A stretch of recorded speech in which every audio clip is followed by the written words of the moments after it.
What's up, Alex?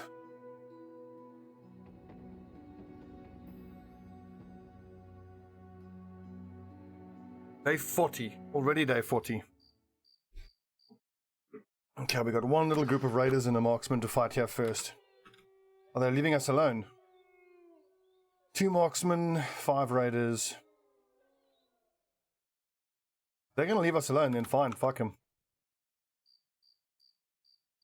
I mean, there's a temptation to fight them. Maybe I could get, like, you know, a pike or a 2-handed axe, but if I fight them, it's a risk. It's a big risk.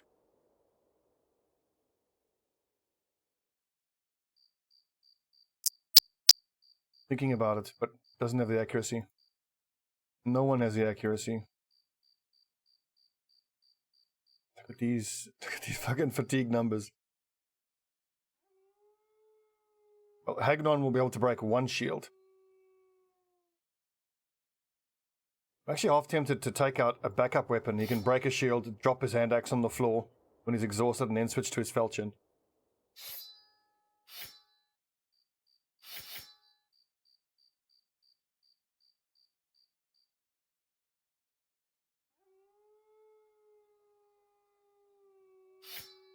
Why not?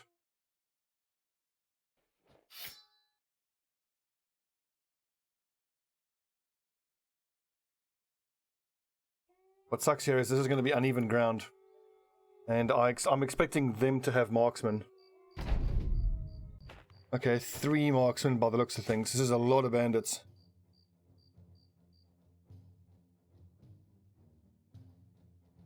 Thankfully, I'm only seeing short bows here. Poacher. Thank God, I need poachers. I'm still expecting a few marksmen there, though. Nice. Oh, I want that pike so bad.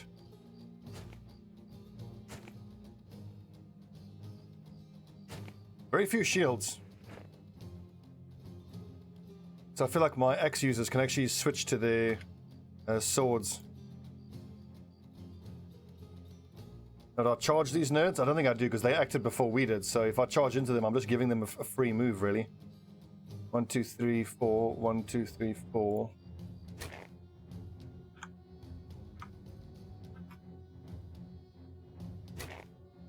Yeah, so maintaining a solid line altogether, a battle line, I think is more important.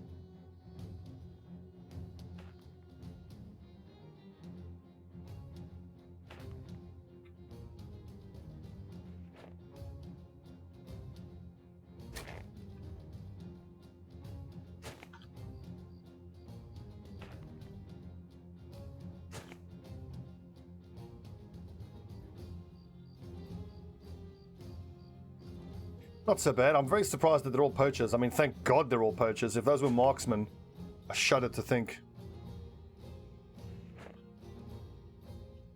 And we don't have enough AP to do anything else. This is going to suck. They're going to get a bunch of attacks off on us before we can react.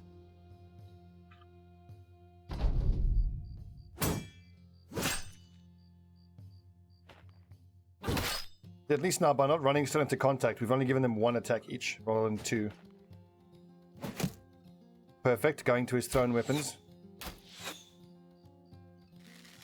I kind of feel like I need to ignore the poachers and just kill the raiders. This dude, of course, is the biggest concern we have.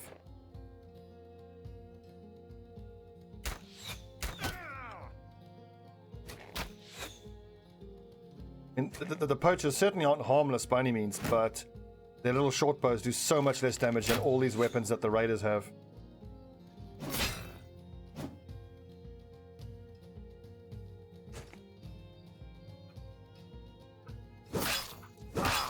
Good hit. Not the time to go missing. Not the time to start whiffing shots, dude. 57%.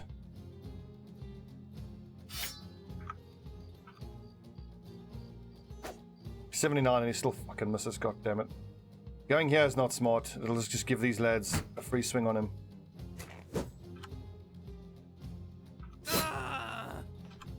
First kill.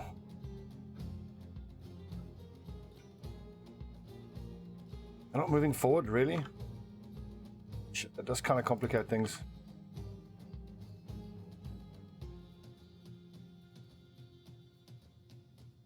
This is going to suck. This raider will get attacks on both Pictros or Hagnon.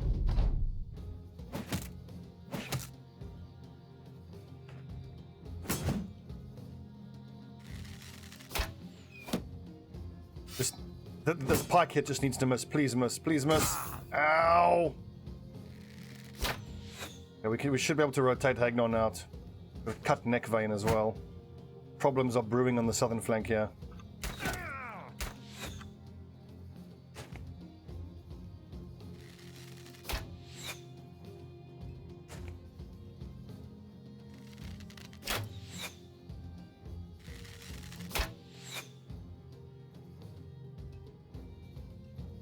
I really don't want to do this, but I feel like I kind of have to. I have to address this problem we're having here. So many of these nerds.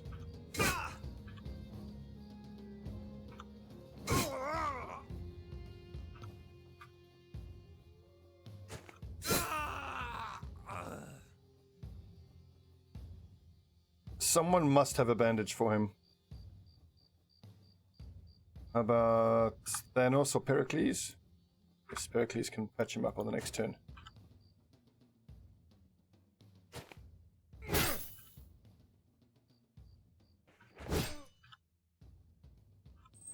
Oh, come on, I need you to hit that.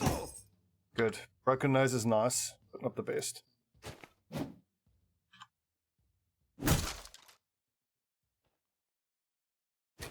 Oh, headshot. Yeah, baby.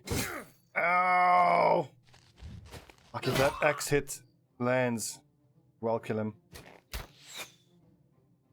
Can't forget my lads are still pretty damn fragile.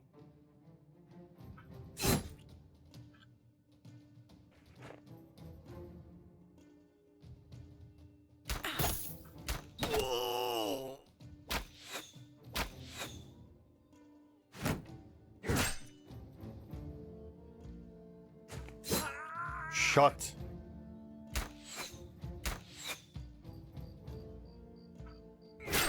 Oh, come on. Nice. I'm not going for any armor. I think it's too risky. Also, Jason needs to hide behind his shield now. He's hurting. I could swap him, but I'll do that in the next turn.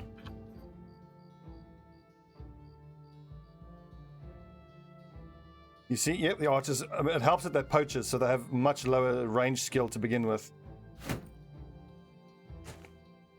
I just hope that by putting my shield up, he'll miss me, because then if I can knock him down there, he'll take a hit point damage.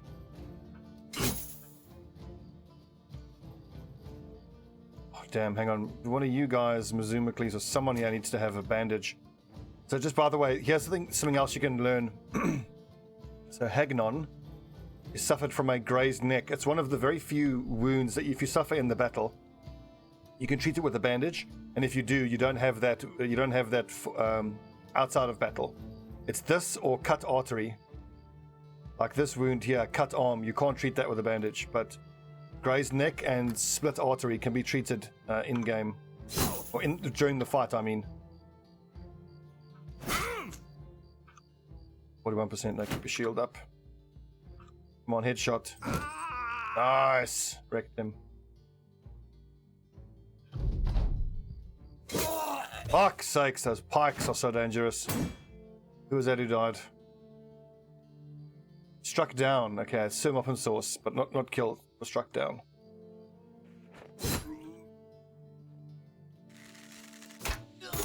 Hope I get that pike. Super disappointed if I don't get it.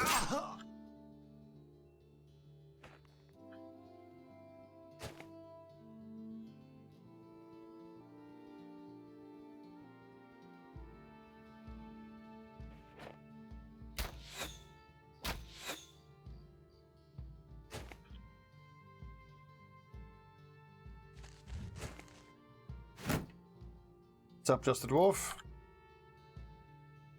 Oh, Myrmidons doesn't have bandage. Okay, so I must remember Pericles has to treat that wound on the next turn.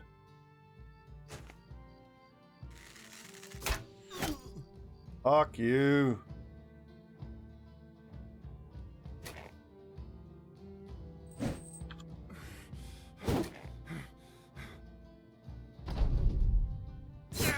Oh my god, this pikeman is fucking us up.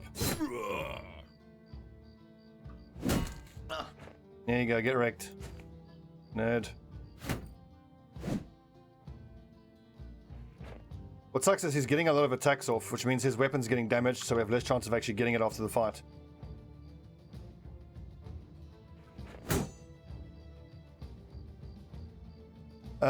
You can hit them on their turn if they are in melee contact with you, or like this person now is fleeing. So if I could get into the square next to him, he's in my zone of control, and then when a fleeing enemy runs away from someone's zone of control, the person whose zone of control they're in gets a free attack. Or, like if this guy tries to move now, Perius will get a free attack. Or, if your lad is using a sword and you've used riposte. So riposte is when an enemy attacks you, if they miss, you get a free attack on them. I was expecting him to run, but he didn't.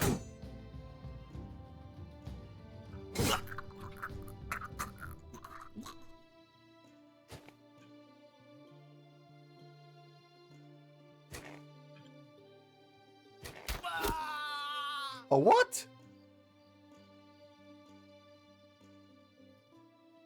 Struck down, inconsequentus. Okay, we've got 2 strike downs. Let's pray for brain damage. That was unlucky. It's at night, height disadvantage. What was the percentage actually? Quick shot and misses. It was a 5% chance to hit, and he hit.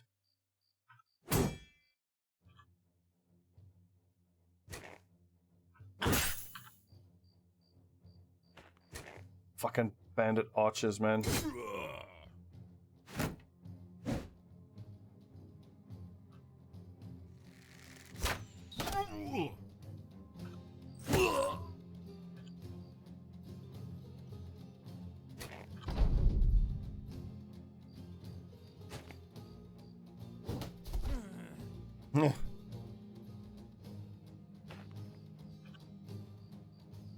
Well, it kind of is XCOM.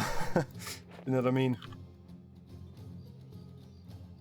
Let's see, Hagnon, you're too low actually. This raider needs to die first. It's super unlikely that we're going to get his weapon.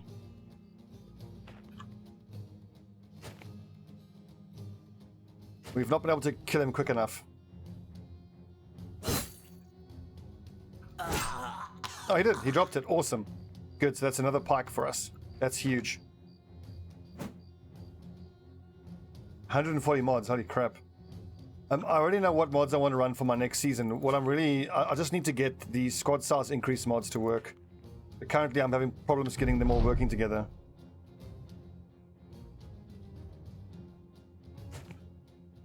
Yes, it's just selection bias. I mean, you don't remember all the shots that hit, but you damn near remember all the ones that you miss. Unless it's XCOM, because XCOM, there's something about a 92% hit that XCOM just cheats. A 92% chance to hit is more like, 92% chance to actually miss. Okay, so the battle is won. We've had 2 people struck down. Let's hope that it's brain damage. Most likely we're going to be retiring a couple people here now. Another one brain damage, awesome. Inconsequentus got traumatized. We'll take a look at what his stats are like. I can always take Fortified Mind to offset that, and I can just keep him in front of the Banner brother to offset that. Well, just search Stobby149 in the workshop, and you should find my. That's the only thing I've ever contributed is a mod list. So.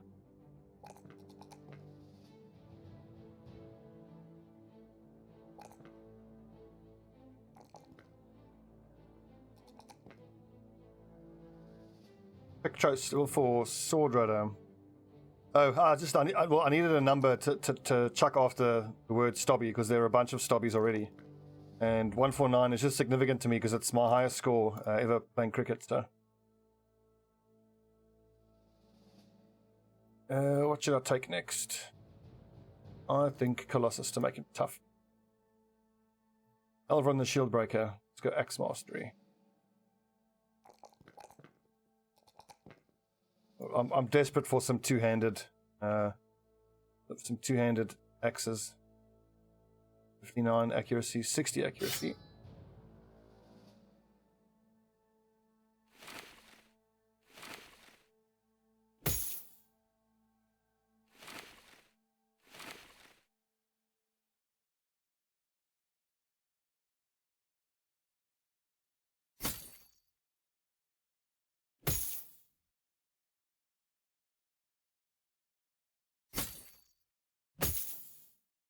We're getting there. Slowly but surely. Took a lot of injuries there and a lot of damage. So we're going to need, let's see, 11 to 17. So I've got enough medical supplies. Tools. So I need to buy tools.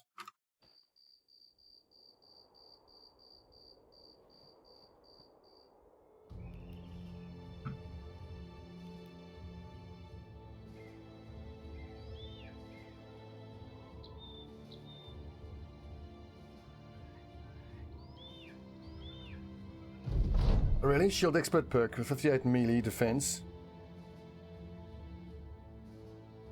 So hang on, so the Orc Shield's giving you 15 melee defense. So, or are you saying 15 of the 58?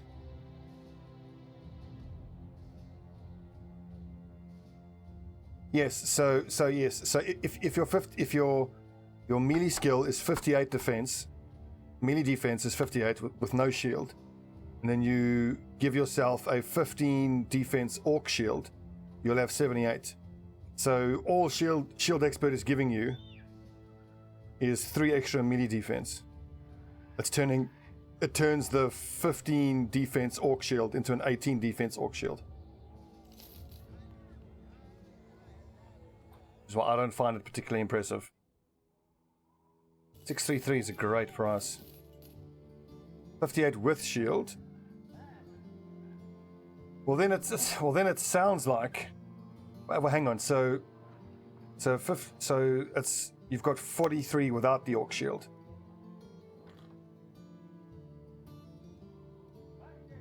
So another 18. So it sounds like it's giving you melee it's increasing your total melee defense, not just the shield, which is not what it says in the description. Very interesting.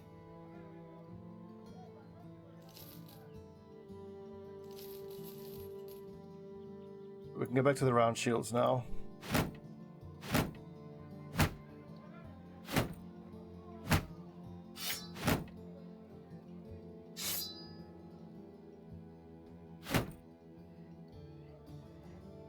Like these blue shields. Let's go for blue shields up front if we can.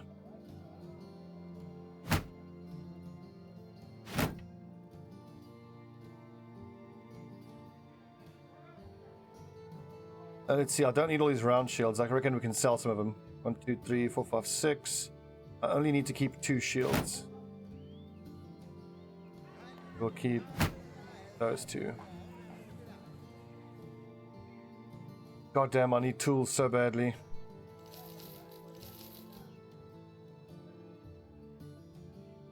This isn't the place to get tools though.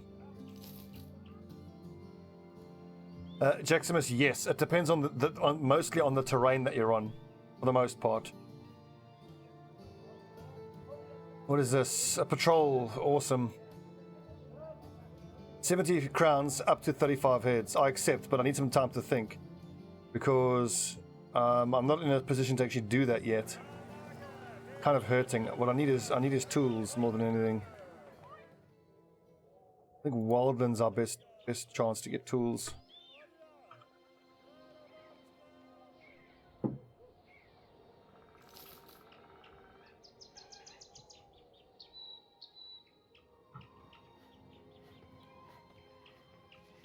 Well, that kind of changes things. I mean, look, I was just going off the description and some of my experience with it. I think we have enough money, and considering there is a patrol for us to do, I'm going to treat all these wounds, which I wouldn't normally do, but I want to take that patrol mission as soon as I can. 300. God, that's expensive. I need all this stuff. I don't need the daggers. I don't need another hand axe, I don't think. Already got 2.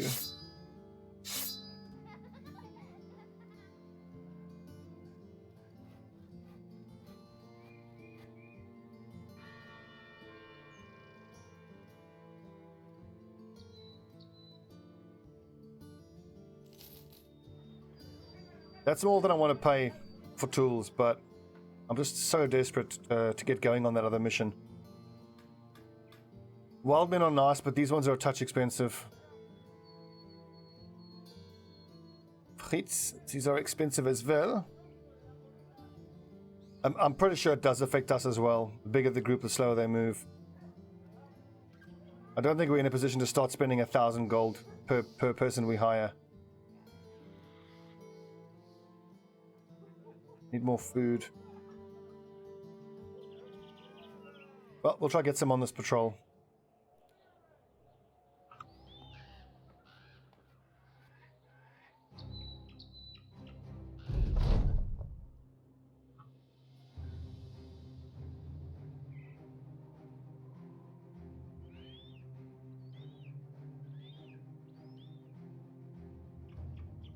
Well, right, pointless.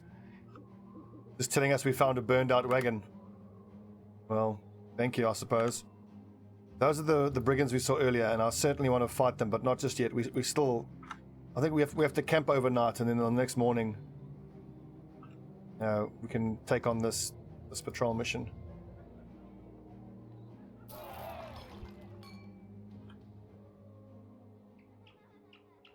That being said, we do have to visit a bunch of cities first.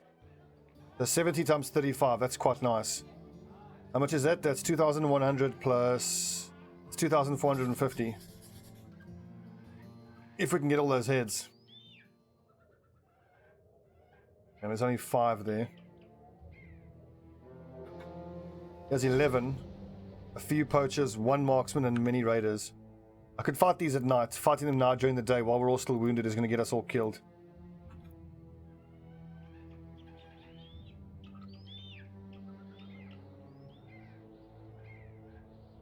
Like, not yet. I'm not yet ready to fight. I want everyone to get healed up first.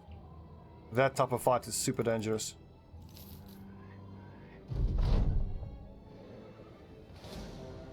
Some Nachters. That's very much doable. We can do that. Also, I've got to decide on some weapons that I want to repair. I think let's repair the swords.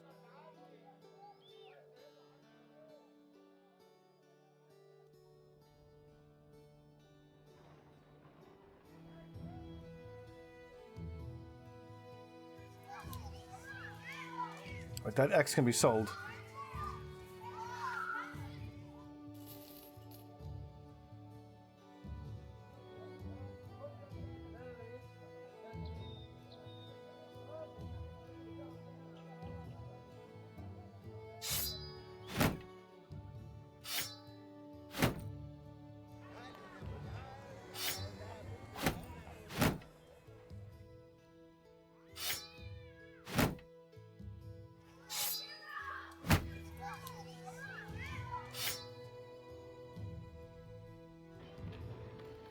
Not really. I mean, Pictros has got the most stars in melee skill, but he's clumsy. He would be 68 if it wasn't for this clumsy perk, and the fact that he's a pessimist sucks as well. The only half decent fighters, you know, it's not... Ajax is pretty crap. Mizumacles has potential. Almost 60 melee skill at level 2, but his fatigue's going to be an issue constantly. Thanos doesn't have any stars. Pericles is not that great. All of us are pretty terrible, actually. So no is the answer, unfortunately.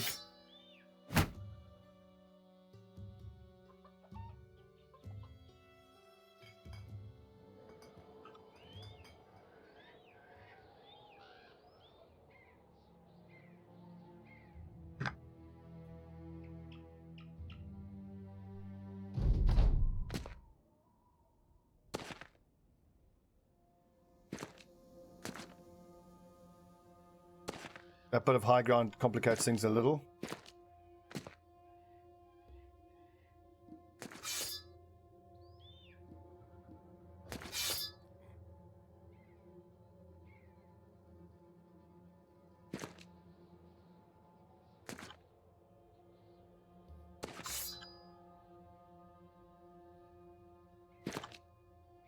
Well, just go to the workshop, Duck Yours.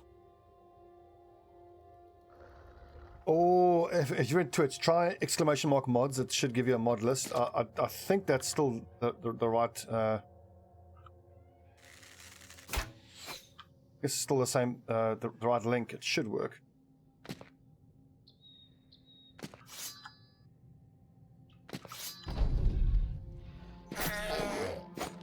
Ah, damn it.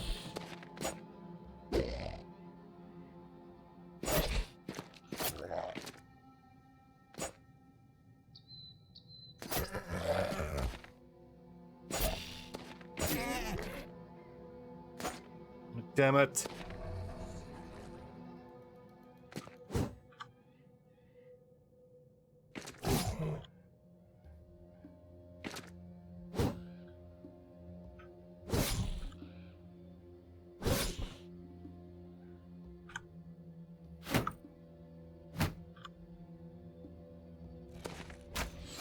Focus this one down first.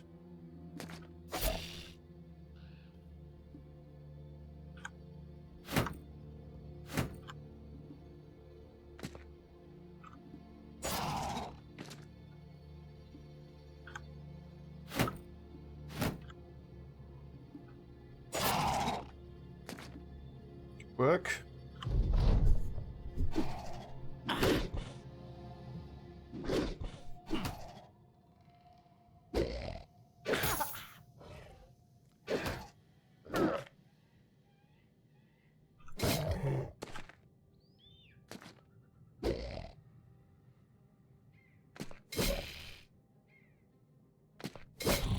Oh, that's a big hit.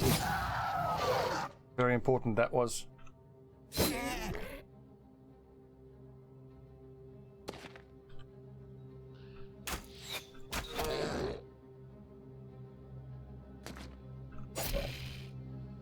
Nice. Okay, the battle is mostly won.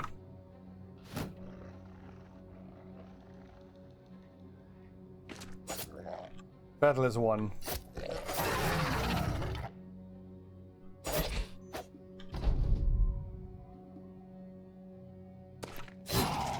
What I really need here is a nice big group of 24 or so zombies just patrolling around. Nice and easy to kill. A lot of heads, yeah. 8, so we need 27 more heads.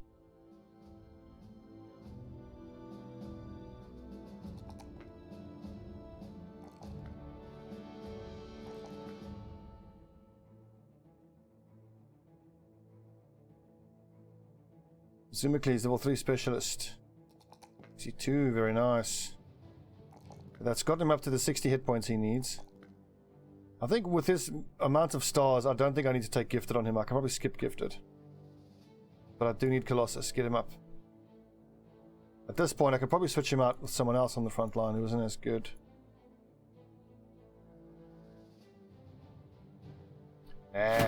Fine.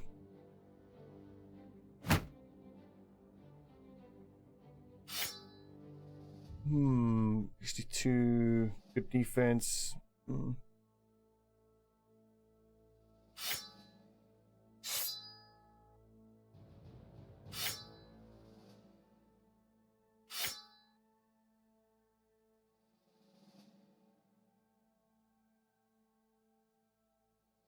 I might even use one of these Scramus axes here on Pictros.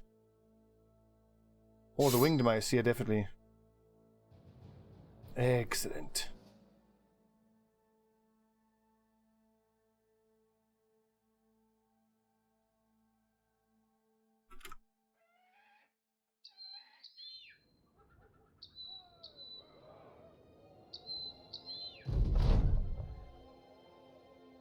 Tools. Give me tools. Cheap tools, please. 220. Very nice. Oh, that's tempting.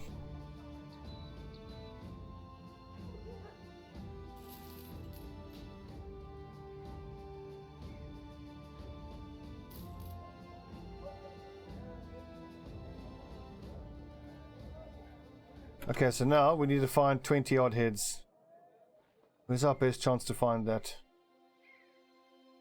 Don't rightly know. Going off-road into one of the ruins is certainly the way to go, but without knowing what's in there, it's super, super dangerous. I also don't like the prospect of going north into the snow here.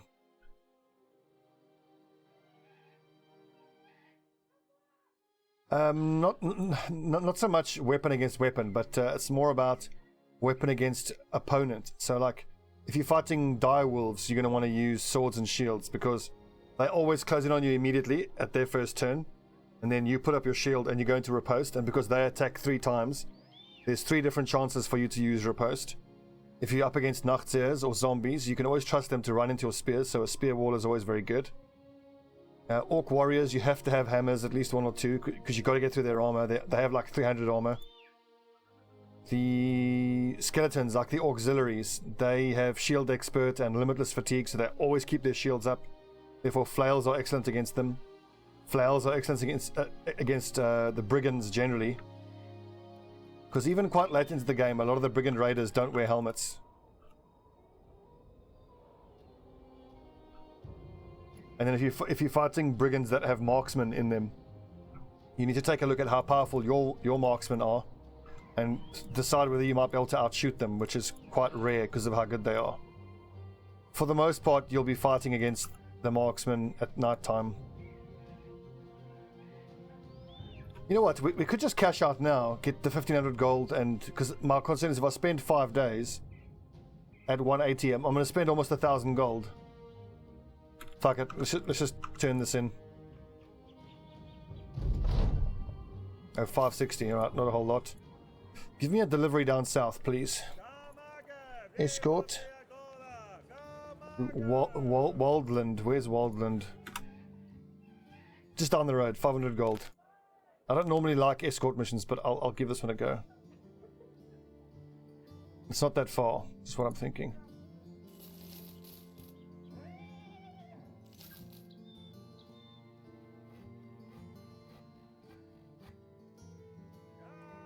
We've been able to find almost 0 brawlers on this map.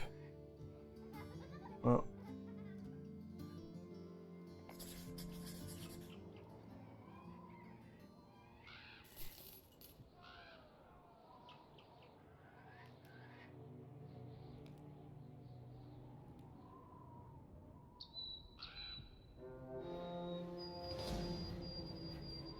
Quickly!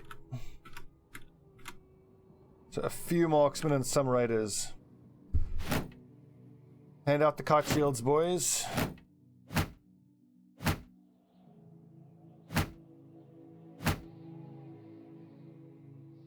Also, it's raiders, so someone's got to take flails out.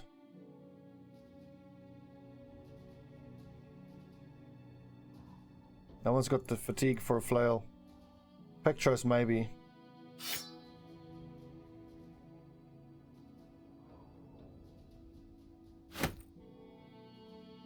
Ugh.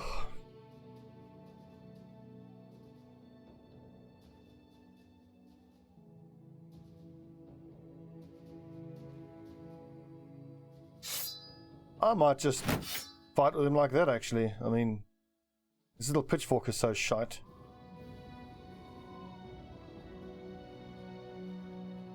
How about you, Mizumicles? It feels like you're wasting that 62 accuracy.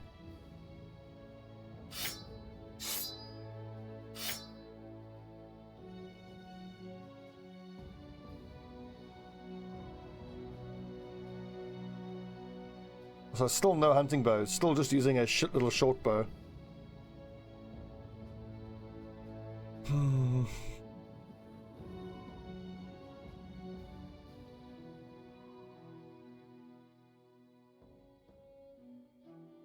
Probably Thief Coupe, it would not surprise me at all.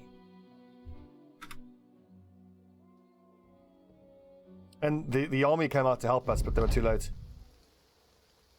Marksmen, all little short bows, thank goodness. And it is night time, mercifully.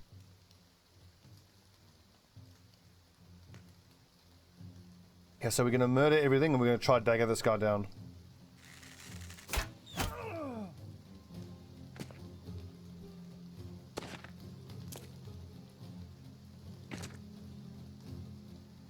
So I wouldn't mind his armor either. Lamellar armor is excellent.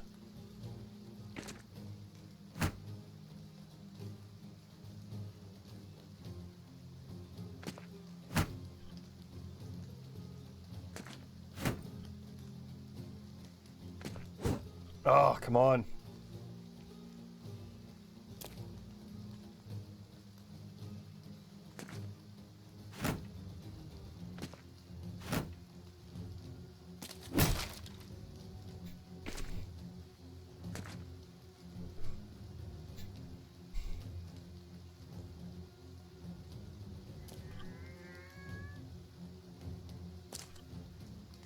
Oh, could have gotten another attack off this turn. Whoopsie.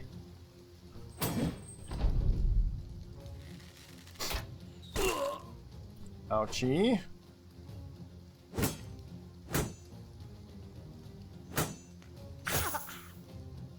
I'm glad I put up a shield wall in the first turn. A couple shots have gotten through, but most of them have missed.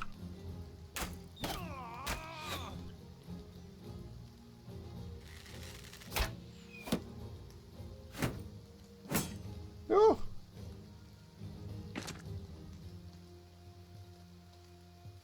I'll take this guy's shield down this turn. I probably can.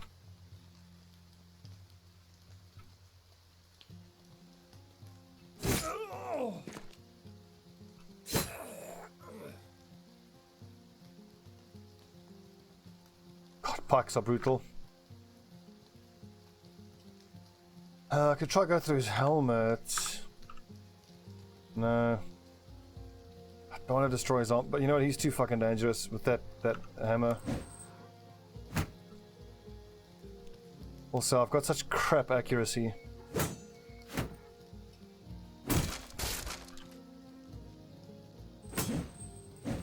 God damn it, Pictros.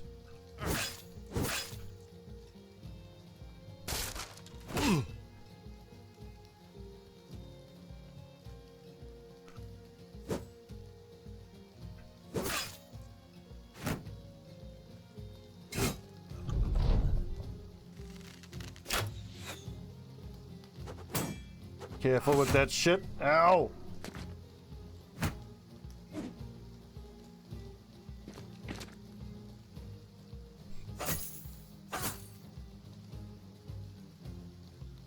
Now, it's not that I like doing that. I just sometimes do it by mistake.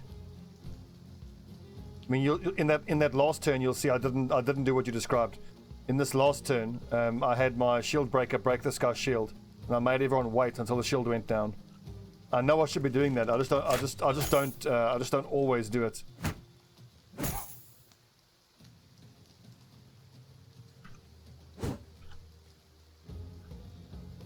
And a lot of times, the specific person that I want to hit with the pike, I can't because someone in front needs to move first.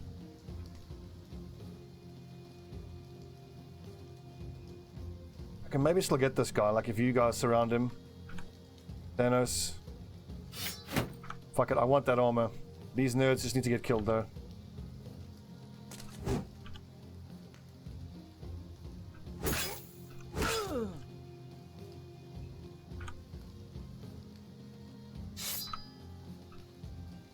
%, not worth.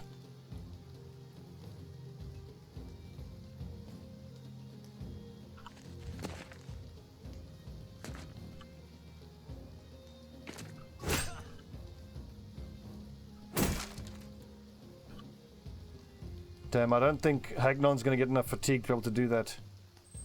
Come on, hit him in the fucking head, Pictros. You've had like how many chances?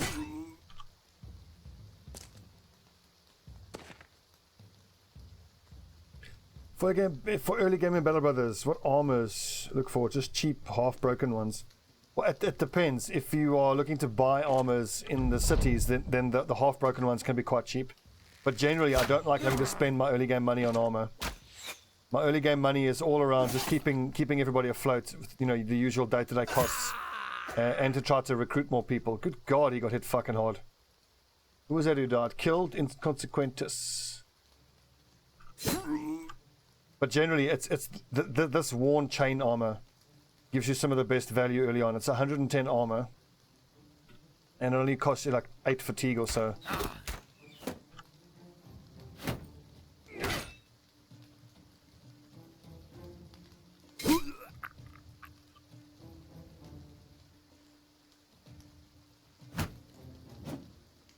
I need to get Jason out of there.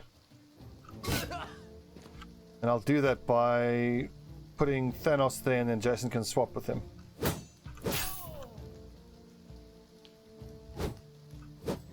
Oh, damn it, Sim up in sauce! Hagnon, you gotta save your fatigue until you can destroy that shield on the next turn. Jason, save your fatigue if you survive. If. Nice casual headshot.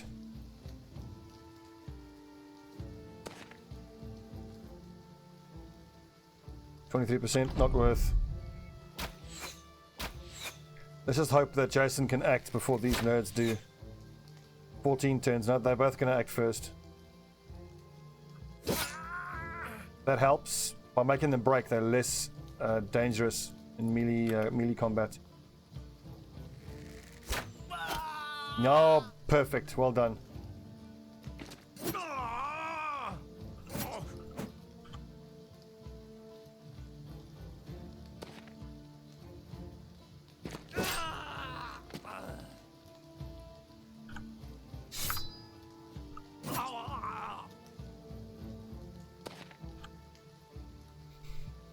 Jason, you done bleeding? Ouchie!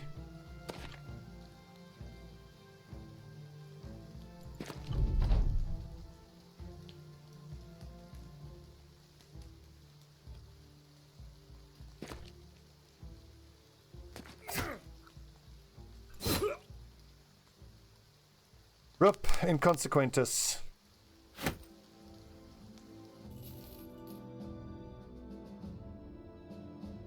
So as it is, who is it? Mizumacles can now go to the front line. Good luck, Mizumacles. All the best. Got space in the back line, hopefully for an archer. +2, +4. +4 is good. So for all of my guys who I don't intend to keep, all the specialists, I think 1, 2, 3, and then a weapon specialization will be the first few that I'll take.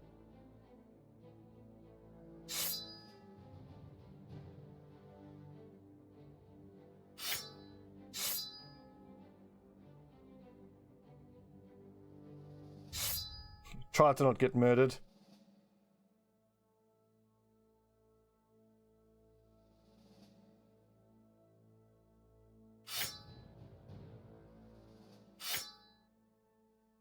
Oh, right, we can go back to these round shields now.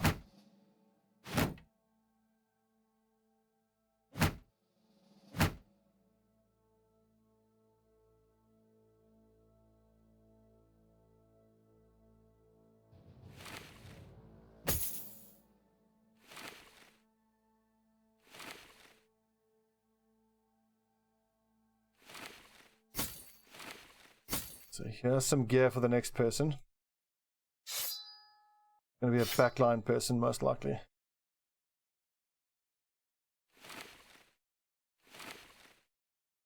Should actually use this decayed heater. Who's got the most fatigue? 69, 60, 78, 84. Not very impressive, is it? Oh well, better than nothing.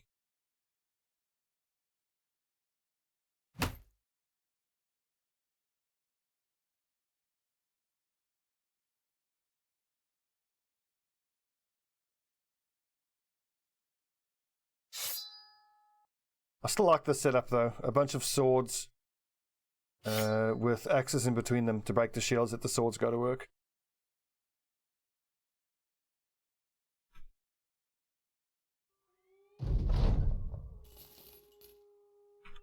$260, whoop-de-doo.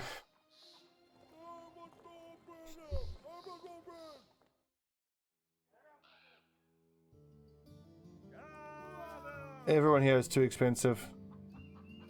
I'm going to give this Butcher a chance. Butchers get +5 melee skill, +5 fatigue. They're pretty damn good early game. Nice. Melee skill, star, and fatigue stars. I think this is a mace specialist. Who's next? Mephistopheles.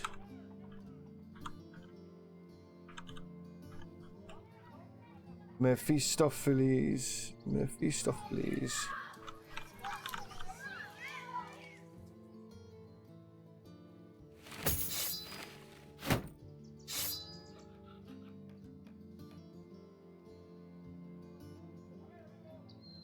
can actually, hang on, we can do something a little bit different here. We can go dagger and net for each of the backline, these 3 guys at least. I will really need to replace these shit pitchforks. How much money we got? Like 1,000. It's not as much as I would like. Go on, give me delivery, please. Escort to Blankwasser. How far is Blankwasser? It's just up the road. Hence why it's so cheap. Oh, for God's sake! Immediately summon some brigands. Just some raiders, though. Actually, I'm not going to get a chance to do the tourist quest now. It's purely because once you've accepted the work for the noble houses quests, then those other lower level quests, if you will, ambitions, I mean, can't be done. Come on, brigands. Please have some two-handed axes. There's one. Beautiful. So that guy is objective numero uno.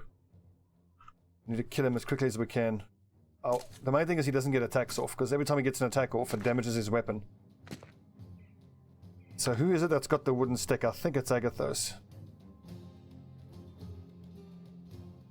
Yep. Agathos needs to go 1, 2, 3, 4. Oh, God. Every time I fight raiders, I wish I'd brought my bloody flails along, but these lads are not good enough as to be flail fighters.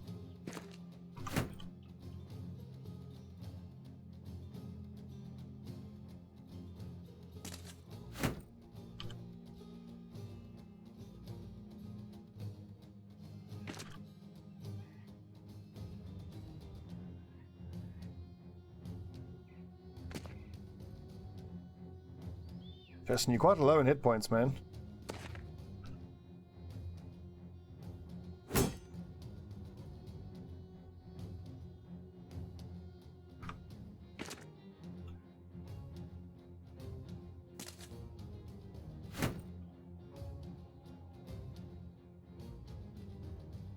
Oh, fucked it up. Agathos should have gone up there. Fuck.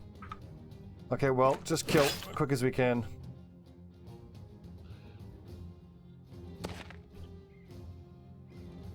Of course, caravan hands, just don't help. Just stand where you are.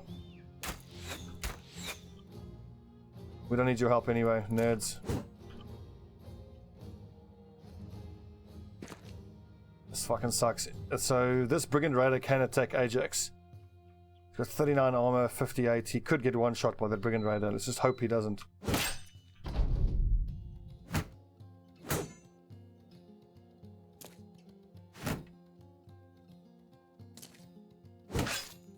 Ouch.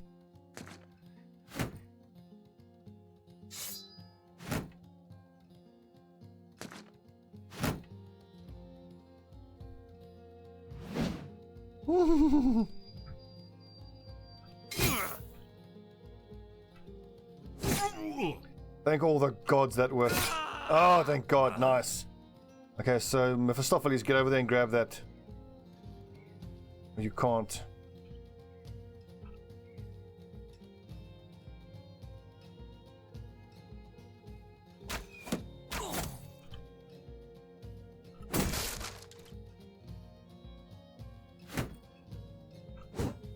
Damn it.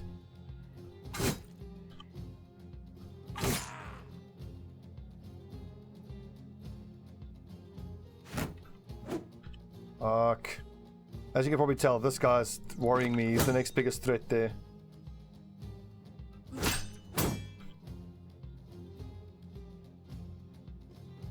Like, that kind of makes sense, but no, then he's in contact with 3 different people. But that is going to lower their resolve by 5, all of these guys.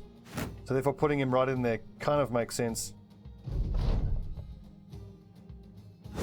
Ouch. I thought he might use split there to hit these 2, but he's going for Hagnon. Good hit for Mephistopheles. Rotation. Not enough fatigue on Piraeus to get through that axe. So we're just going to try to go through the shield. To get through his shield, I mean, not through the axe.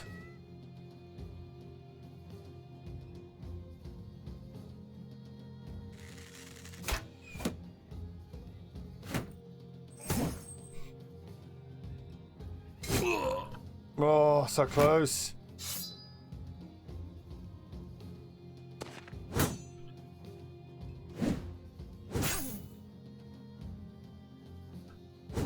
Oh, come on, Jason. That would have been so good. You're fucking reposting the piece of shit. 41%. Okay, fine. Save your fatigue. Yes. Yes. That's untouched. Do I want to dagger him? No, I think just kill everything quick as you can.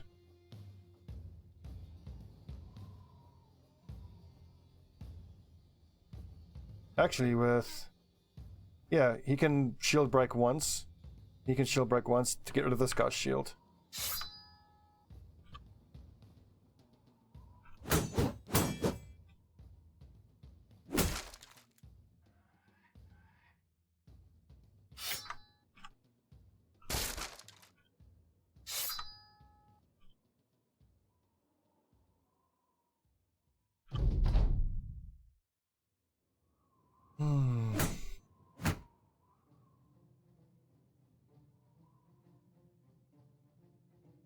That's in 5 turns, 14 turns, 8 turns, 11 turns. Shit. He's going to get 2 swings at Hagnon. He's easily going to kill him if he hits either of those 2. So on that basis, I want to net him. I force him to spend some of his action points trying to break out of the net.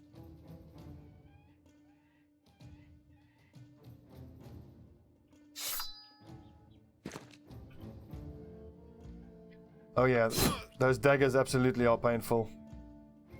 45, 46. I think I'm going to swap Hagnon out here. I mean, Jason is very low on hit points, but how important is Hagnon really? He's actually pretty important. He's got a star and 63 melee skill. That makes him not bad.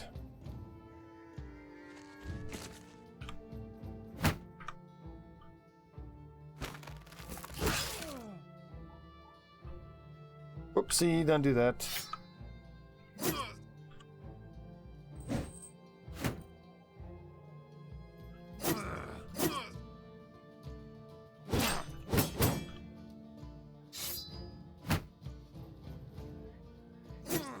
Ha ha! Get stabbed.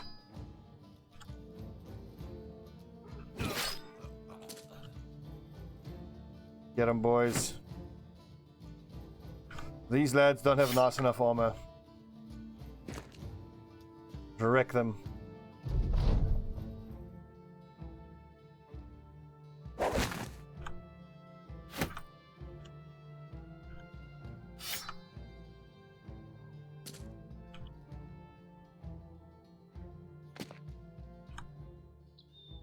What? Where's that axe? Oh, there it is.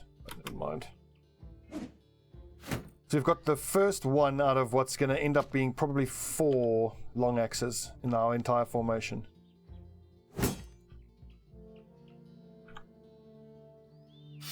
Indeed, get fucking stopped.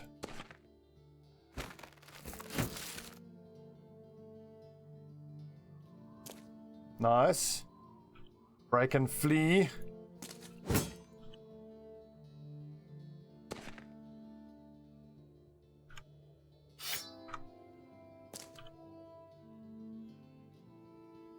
Hang on, you just hang around there. Get ready for the surround. I might want to dagger this guy down.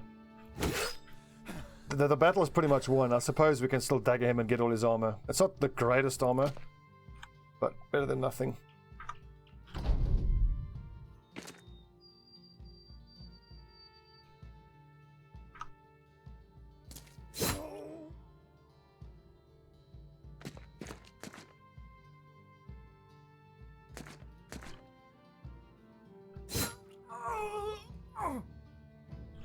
That sound painful.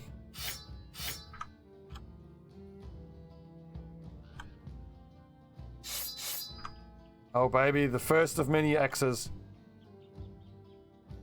Finally.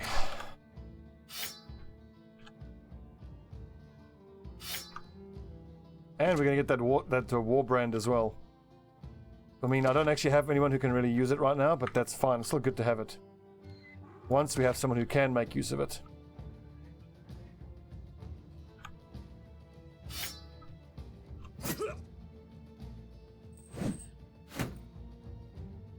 I like that he keeps using shield wall. He's just exhausting himself. And being this surrounded, we're still going to hit him anyway. As you can see.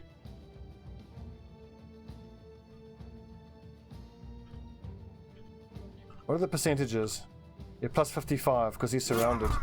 Gets stabbed. Okay, that's nice. That's amazing. That's amazing.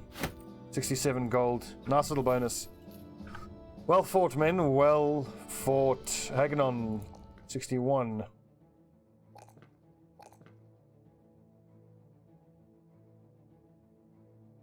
And now it's a bit more tough.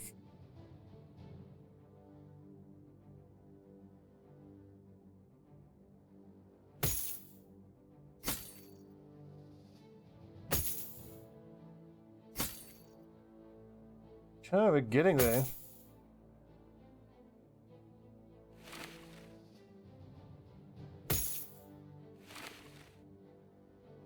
Better and better armor filtering down all the time.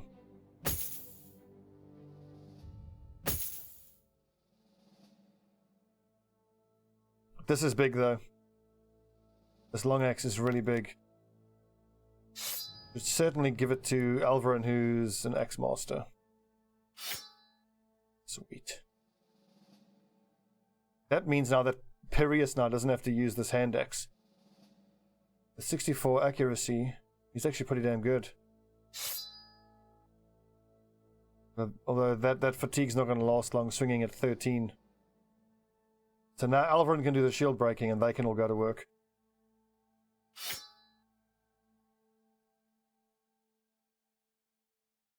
One,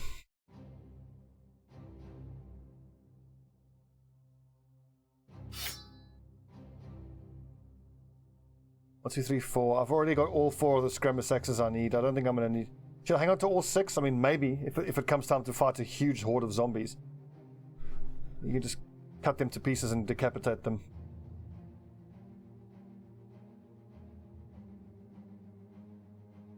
This doesn't feel like it's cutting it, though. We'll replace that pitchfork, I suppose, at some point.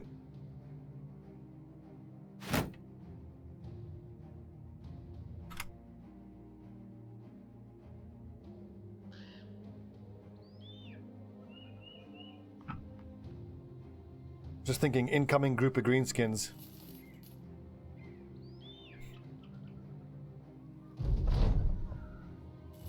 We did it, boys. Just one fisherman.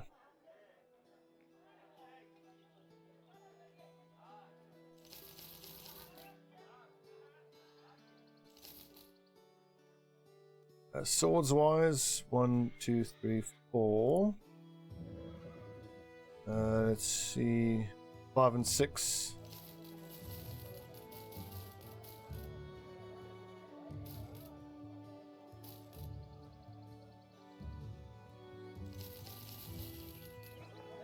Seven. Let's see if, yeah, let's see if 7. This can all go now at this point.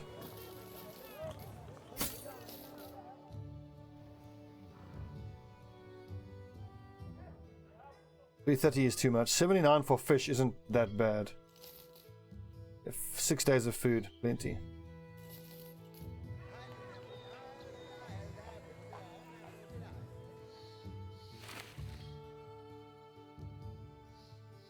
Okay, work-wise, what you got for us?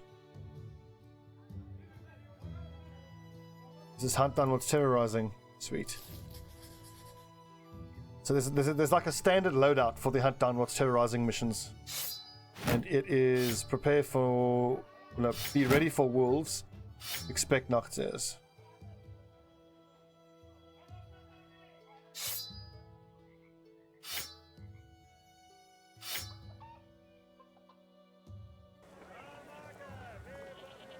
Oh, that's right. I could have used the coifs for my archers once I get them eventually. Well, on the upside, we are miles away from being in any position to actually hire any archers.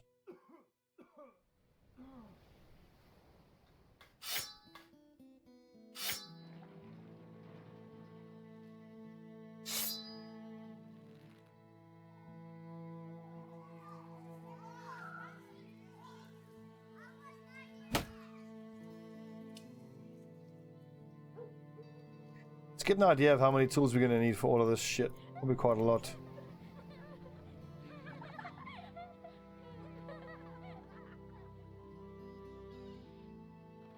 Plus 20 on Feng Shui during the day. What?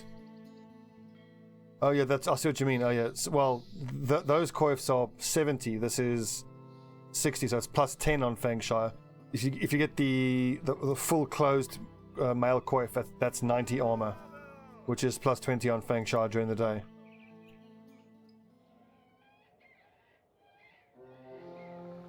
Nachters, 14 of them.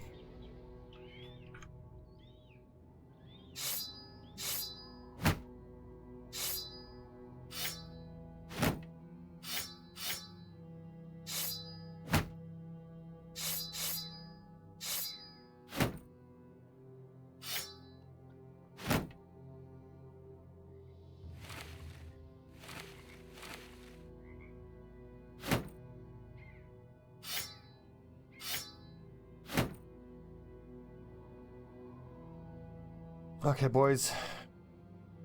This should be fairly straightforward.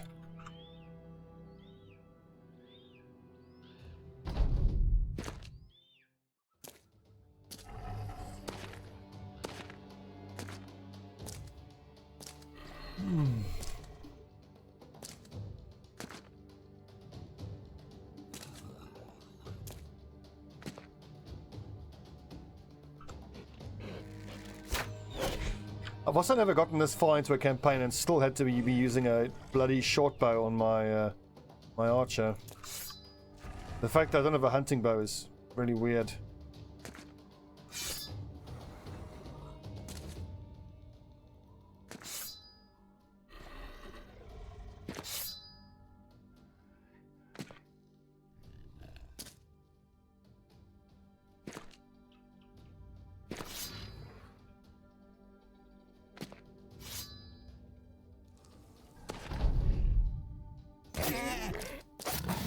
Get wrecked. Shit. That's just unlucky for us. And then he follows it up by missing a spear stab. When he killed that Noctua, the corpse could have dropped in like any other spot around it. And any other Noctua could have gone first, which would have needed to move more than one square and wouldn't have got the feed off on that turn.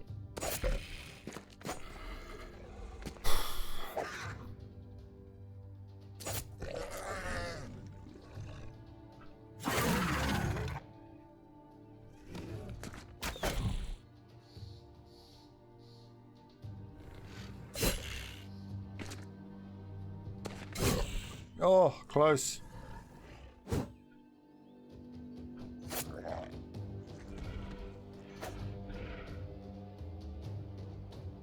Oh yeah.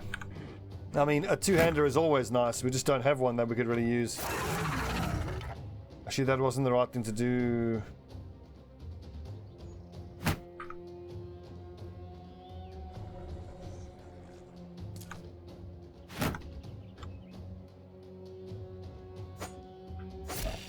Good, that's exactly what I wanted to happen. Just have that one flee. What chance is this guy's going to hit us? I think it's worth that chance. That's a risk, but... Whew, worth. Mop and sauce with the clutch dodge.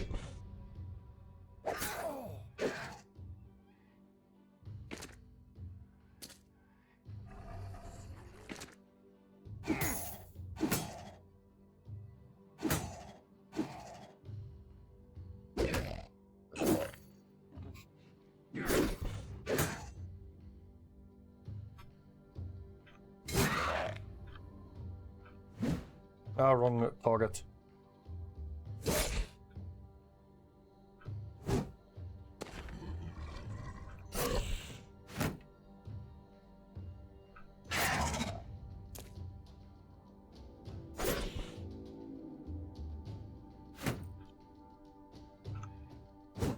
Oh.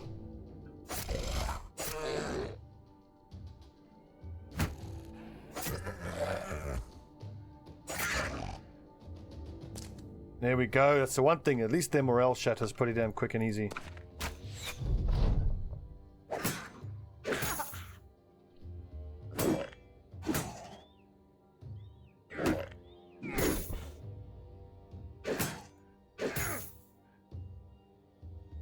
Oh, you can see the brain damage there on Sim Open Source.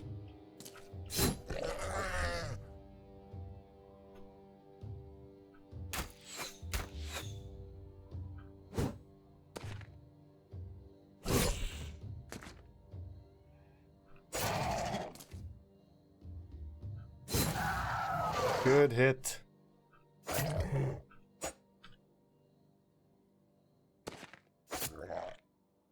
Just these two level 2s to deal with now. Few stabs. Okay, good. One more left. Few stabs. It's time to get paid.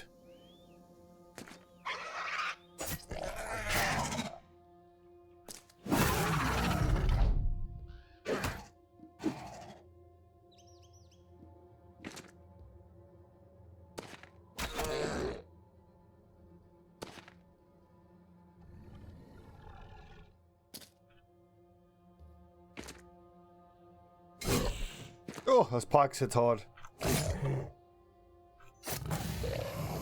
Well fought, man. Good one.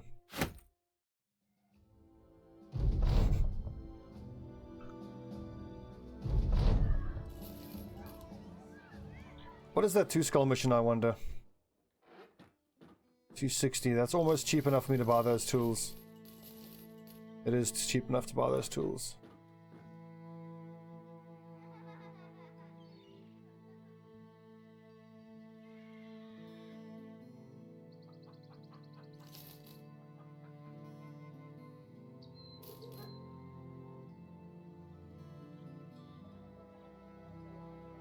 What you got?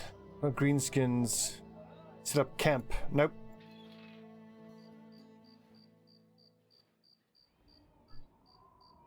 I want to get back down south. Keep working for those same villages over and over again. So how far are we to our ambition? We need 5 people with a weapon specialization.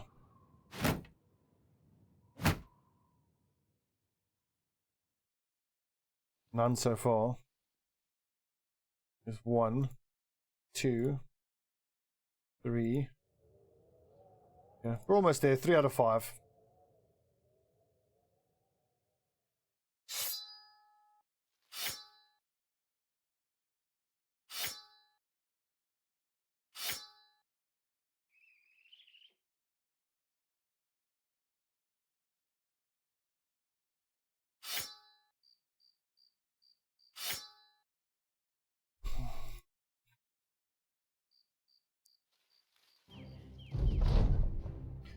Come to an old man, stay in the middle of the road, his body leaning against a walking stick.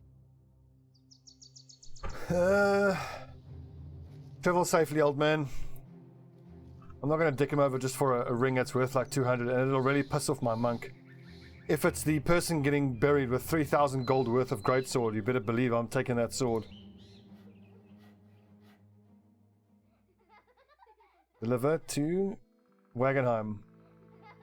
Where's Wagenheim? Oh, I'm heading that way, aren't I? Yes, perfect. Some poachers. Hardly seem worth hiring. I should be going for hunters now. Hunters and militiamen. That's super rare that poachers are actually worth hiring.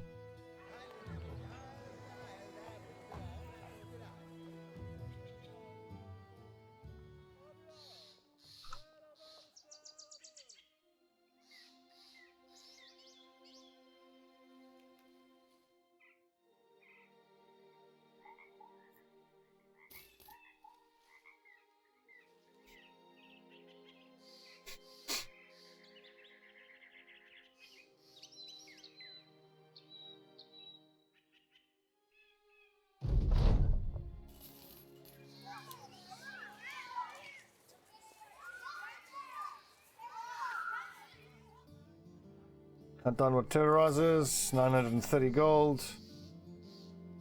Okay, so mop and sauce is hurting a little bit. Well, you all know the drill.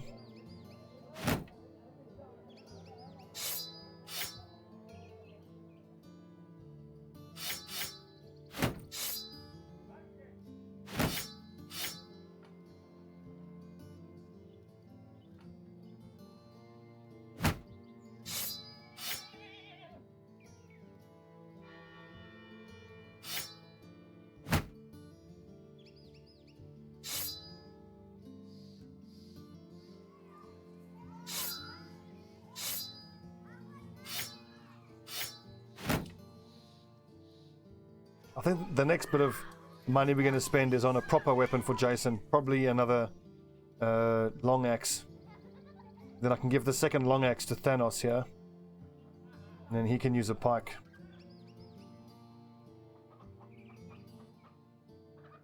Shall we have a drink? Morale's actually fine. I don't think it's necessary. I'm just checking the armor figures up front. They're all pretty much fully repaired.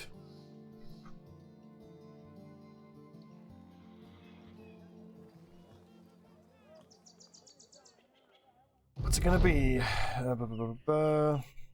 Monsters afoot. Okay, that was... Okay, unlucky. I almost ran right into that.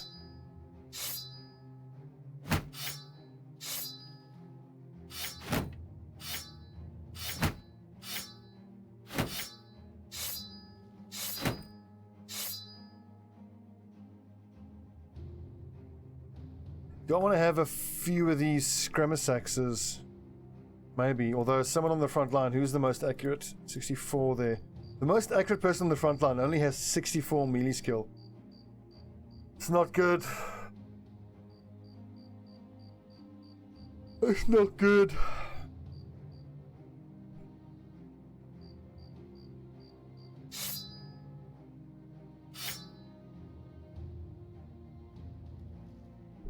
"11 direwolves" is pretty scary.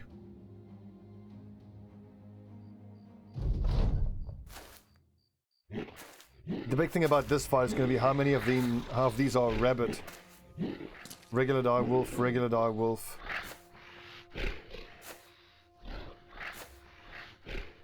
They're all regular direwolves at least. So they're not none of them are the ones that overwhelm you.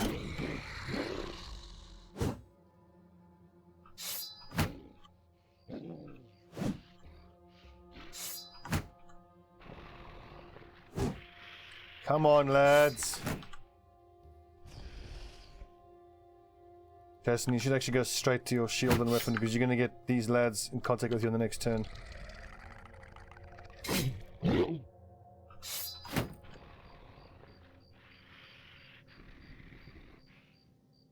One can have it level 1. Oh yeah, I know that, yeah. Like some of the hedge knights you are at level 1 can be at 60 odd.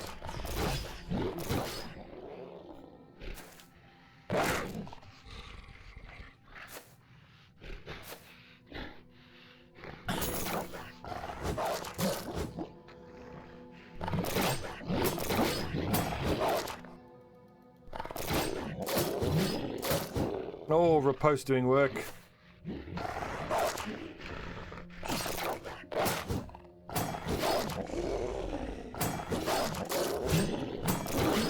Yes! Look at how that shattered the morale. Alex, I think the company has recovered mostly. Not entirely. We're on the road to recovering. We've gotten way better armor up front. We're still way far behind where we should be. But it's looking better. What we need now is a few really good soldiers.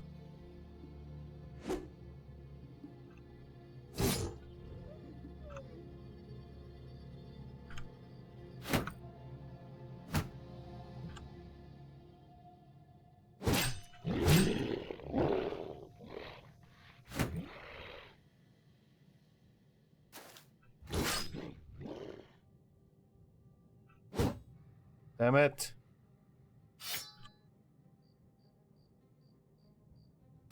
Oh, I was hoping they would make him panic.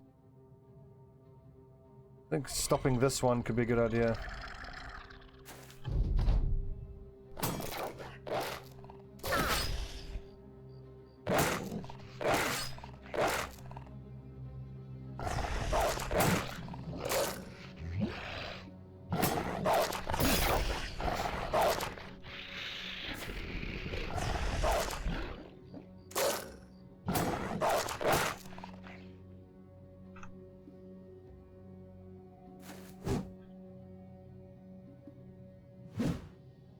Lads.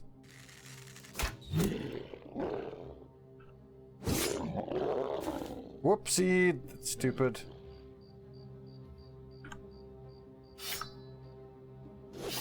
Nice. Make him bleed.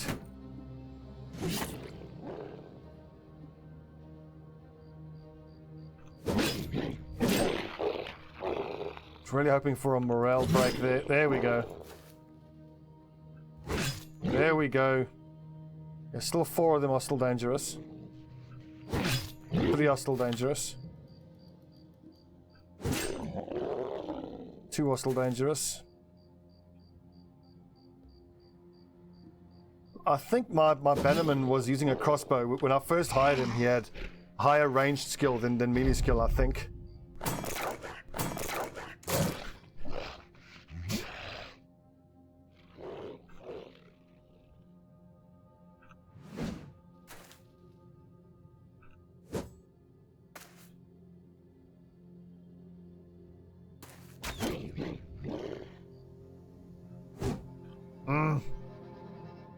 Matthew, well, all that's really changed is they've added in the lindworm, but I still haven't seen a lindworm yet.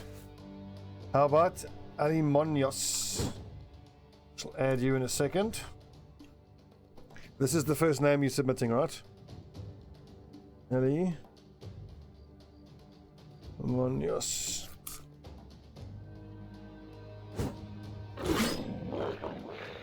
I think they're all good, they're all fleeing.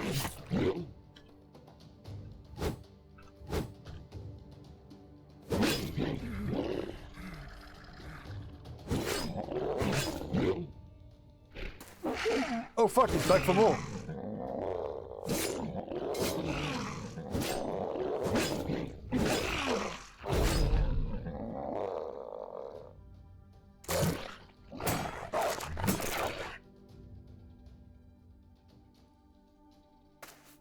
You're welcome, Matthew. You are welcome.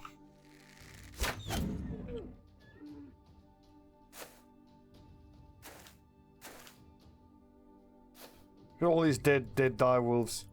That's kind of funny, like I think back, one of the first major fights I had when I first started playing this game was a group of 11 dire wolves like that, and they completely murdered us. I had no clue how to fight them.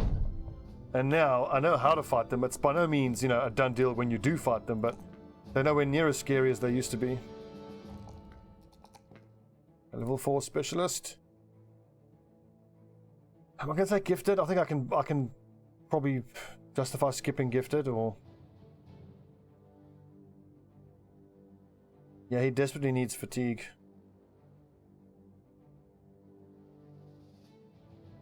Agathos, the replacement. I need to pick a weapon specialization for him. I think we're going to go spear specialist for all of my guys who I'm eventually going to replace. Or maybe swords, because swords are arguably the most versatile. Let's go sword specialist, and it also makes them better at riposting. I quite like spears, but then if they're a spear specialist, I feel compelled to buy them a tier 3 spear, because the little boar spears just don't do enough damage. 30 to 35 as opposed to 40 to 45.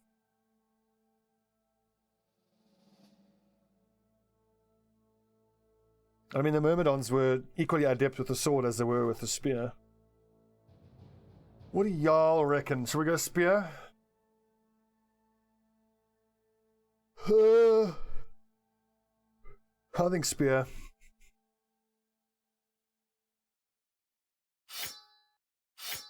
Not only costs 8 fatigue per thrust, and 23 fatigue for a spear wall as opposed to the 30 it normally would cost.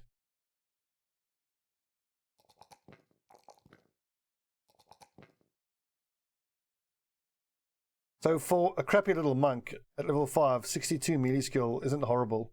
62, 75 hit points, decent melee defense, it's not horrible.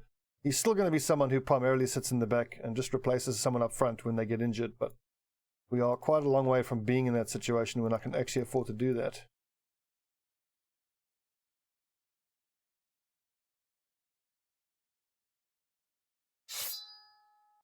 I'm just thinking that I might actually go spear specialist on almost all of my guys who I'm going to replace eventually. And then we'll just buy those tier 3 spears. I mean, they do decent damage.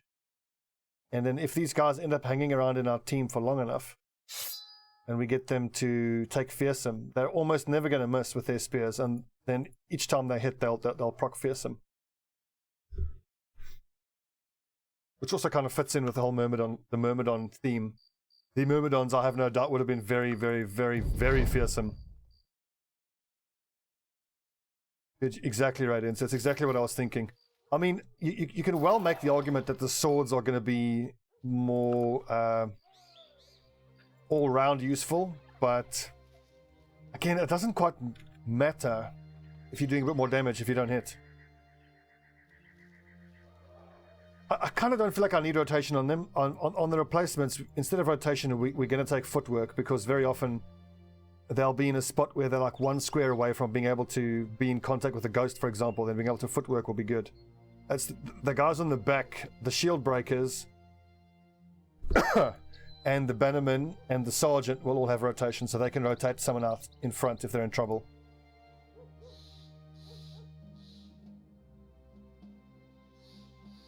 I mean, last campaign I didn't take footwork on any of my front line because I thought that, no, I'll just rely on the back line to get them out of trouble.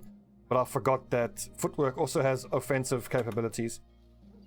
Like if you run forward into the combat line, and then there's archers behind you, sometimes you can footwork into contact with an archer. Oh, hell yes. Our first brawler. Let's hope he's any good.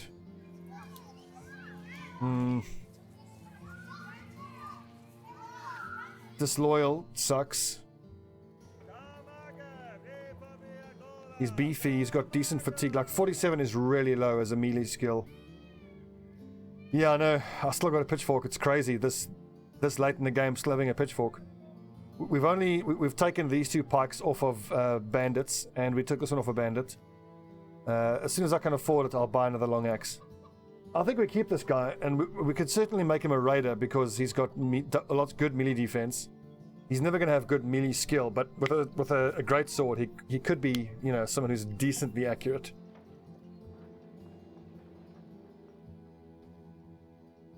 Who do I get rid of then? Not Mephistopheles. Who here is absolutely awful? 61, 62.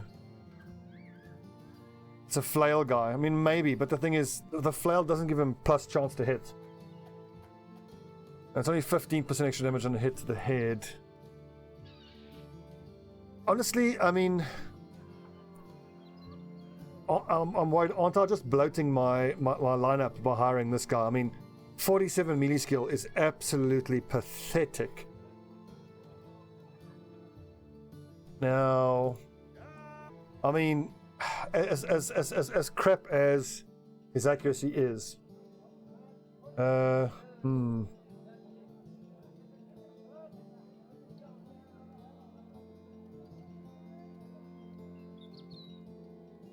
stream looks solid on my side. I think it's just the YouTube. Just try refreshing. It looks like the people watching on Twitch aren't having any issue, and on my end I'm not dropping any frames. It all looks good on my end, so it must be YouTube. So I like his melee defense. That's very good.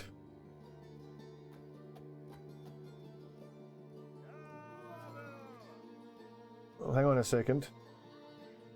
Okay, it's okay now. Okay, something happened, but everything's fine on my end. I think two-handed sword is the best we can get out of him. He's going to be nice and beefy. His fatigue is pretty good. I don't think just the fact that he's a brute is enough to justify taking Headhunter. Yeah, we'll make him a sword raider.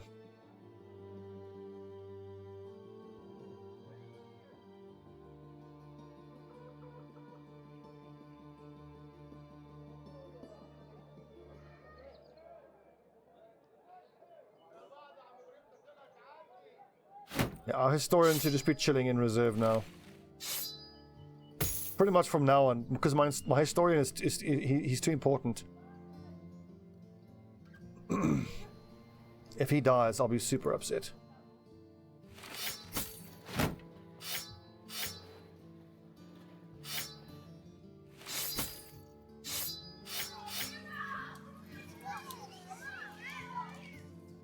How are we doing money-wise? 1800, okay. If I could do another job and get some more money in, so what is this? Something has been stolen. Good, so this is going to be a fight against the brigands, most likely.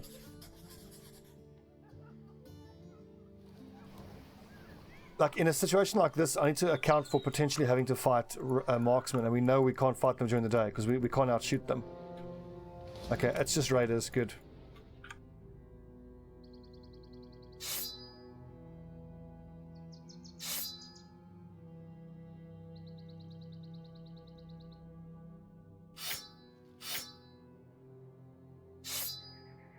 I was just thinking, yeah, good point. Give him the pitchfork.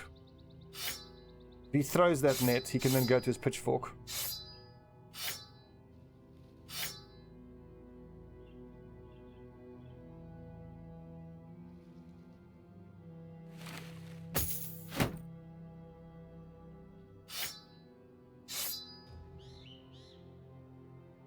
Brain damaged, ear ripped, historian. So this is a bunch of raiders we're fighting. So let's see, swords and axes. Who can I give a flail to? 61 accuracy, 56, 66, but 75 fatigue. Yeah, we can go flail there, and we can go flail here.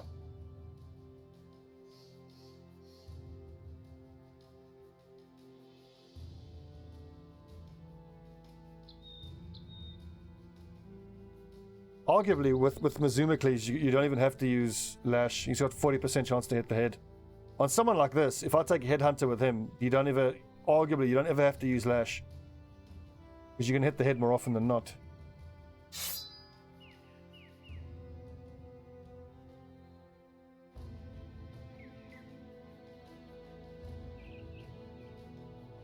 Might be fun to use some throwing axes, 25 to 40.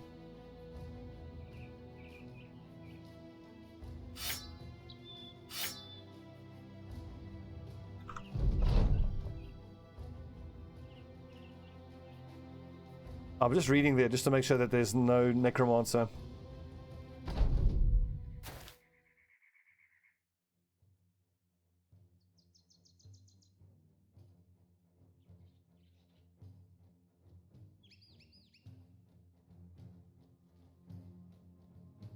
Right, lads, for some reason I'm dropping frames. I'm just going to restart.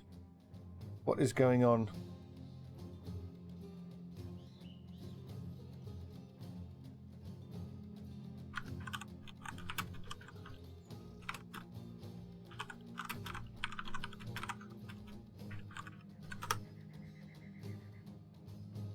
Okay, for those of you watching in VOD, I don't know exactly what's going on. I'm just quickly going to restart the stream.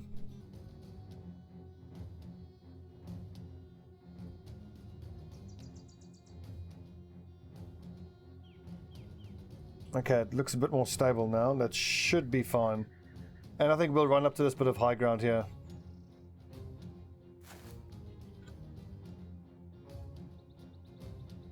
They're not coming towards us? Really?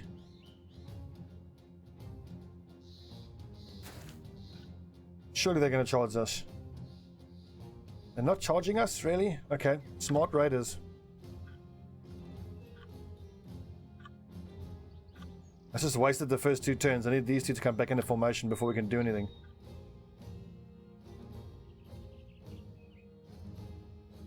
It's just a standoff at the moment. Well, I've only got the one little short bow. It's not really going to help.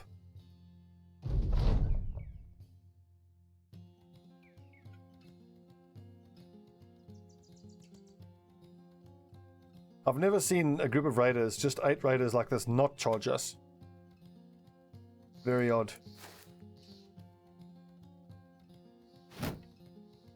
Shield wall, perfect. Waste a bit of fatigue, I don't mind that. By all means, put your shields up, lads. That's how you want to waste your fatigue. Well, let's start moving forward the next turn. What I expect is as soon as my archers start shooting, then they'll come forward. We'll do this mission, we'll keep heading south. There's a couple of armor smiths and weaponsmiths down in the south. Hopefully we can spend about no more than 1800 on buying another Dane axe. And then our back line's going to be quite strong. Which means in a lot of fights, our front line will just keep their shields up.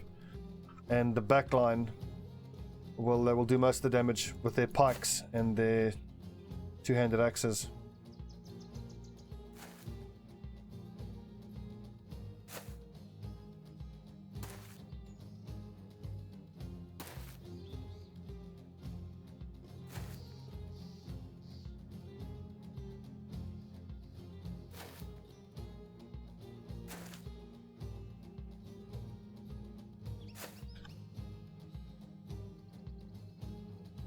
It does take forever. What I'm going to do is I'm just going to pop my archer up here and have my guys slowly move forward. Especially with this little short bow, which does bugger all damage.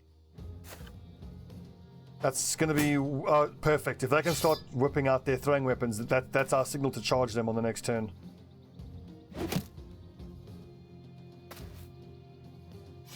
They're being very weird.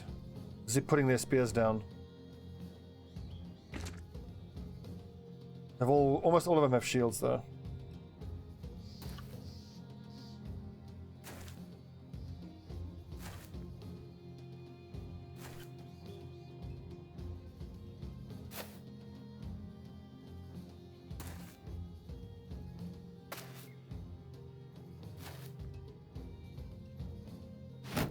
They're behaving very strangely.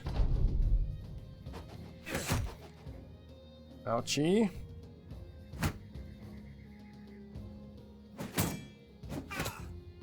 Fuck you with your damn toothpick.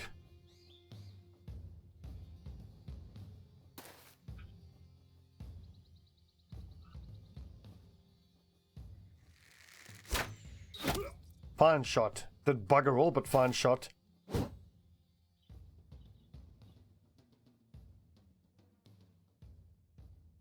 You're gonna go there, you're gonna go there, which puts me... Yeah. I keep waiting for them to do something, it's so strange.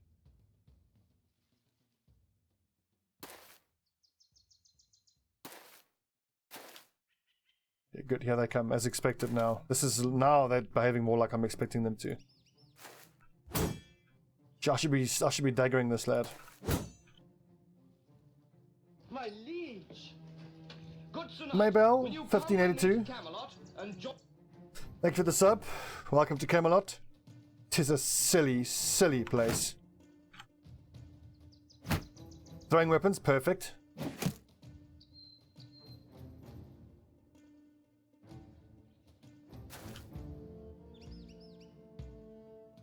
That would be funny if they're afraid of our fame. I kind of want to move the fight away from this bit of high ground, but we can use it to our advantage. Like, Pictros can go in there, shield up. Zumicles can knock him off the high ground, maybe.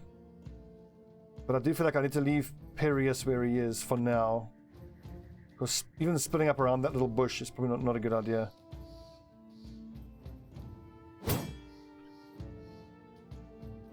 Net-wise, I want to dagger that nerd, so we're going to net him.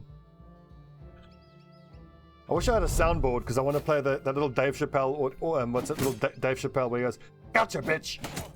Well, can you fuck off with your goddamn toothpicks?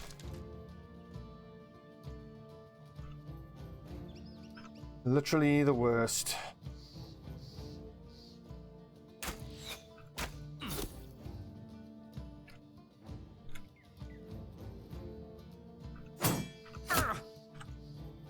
Actually, I should have waited there. This Alvarin can break his shield. Are we?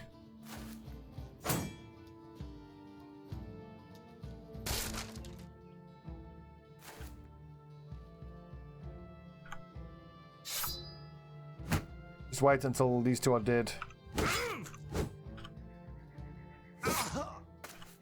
Hopefully shan't be long. Good stab. No shield for you! You got a nice shield, nerd. I mean, he's got 1 or 2 axes left. I can always just ignore him. Honestly, let them spend their AP and their actions moving towards us. Pictros, just hide behind your shield. Don't even spend any... 60% I think is probably worth it though. I was going to say don't spend any fatigue attacking, but... the longer this drags on, the better for us.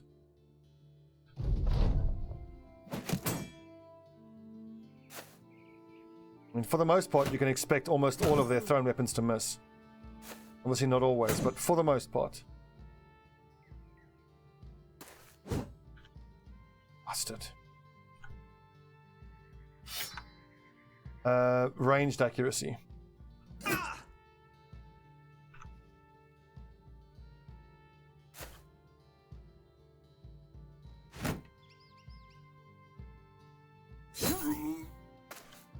See, now our pikes are doing work now.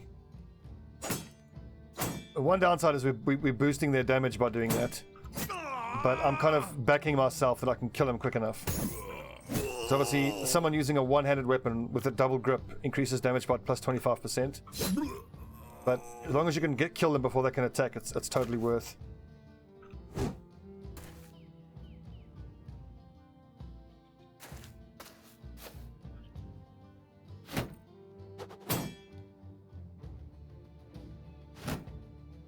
Spectros, 60%, 64, kill.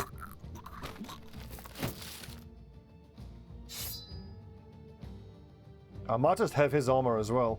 That's scratched though.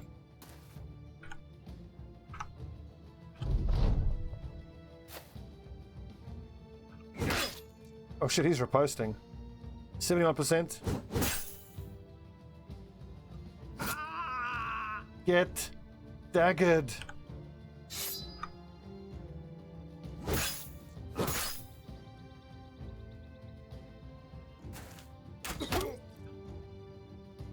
Yeah, you're quite right. Oh, well, then again, I'm not giving them a time to rout. We're just flat out murdering them.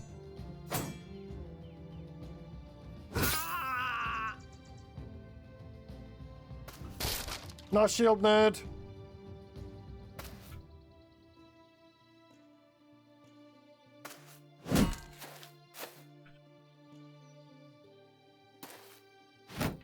Gotta be careful, yeah. I've got almost no armor left. If he hits me once, he can use Decapitate to finish me off.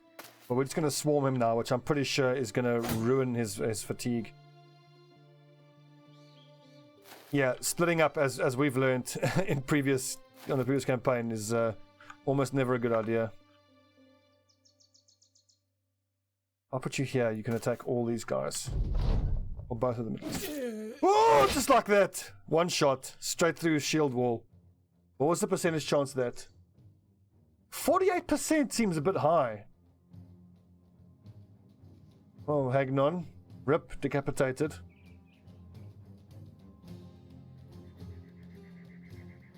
Hang on, so Hagnon must have... I think Hagnon had like 20-odd melee defense, and he used... Oh, it must have been like minus 30, so that means damn near 80 accuracy on this raider.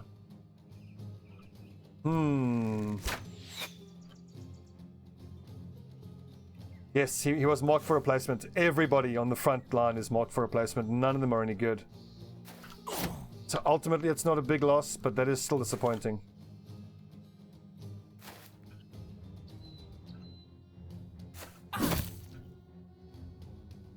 Now you fucker, die.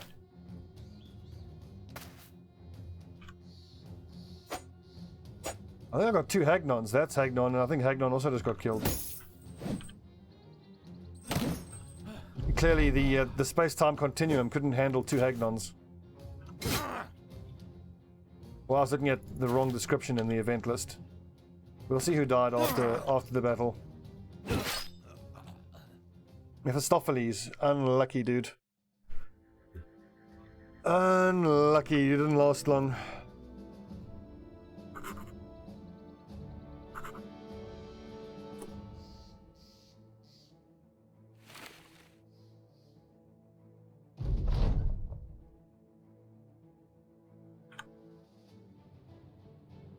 Well, sim up and source. Back in the front line.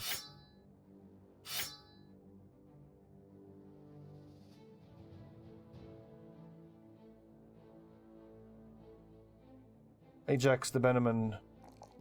Resolve. Range defense. And fatigue, I think. I'll take melee skill just to get him to around 60.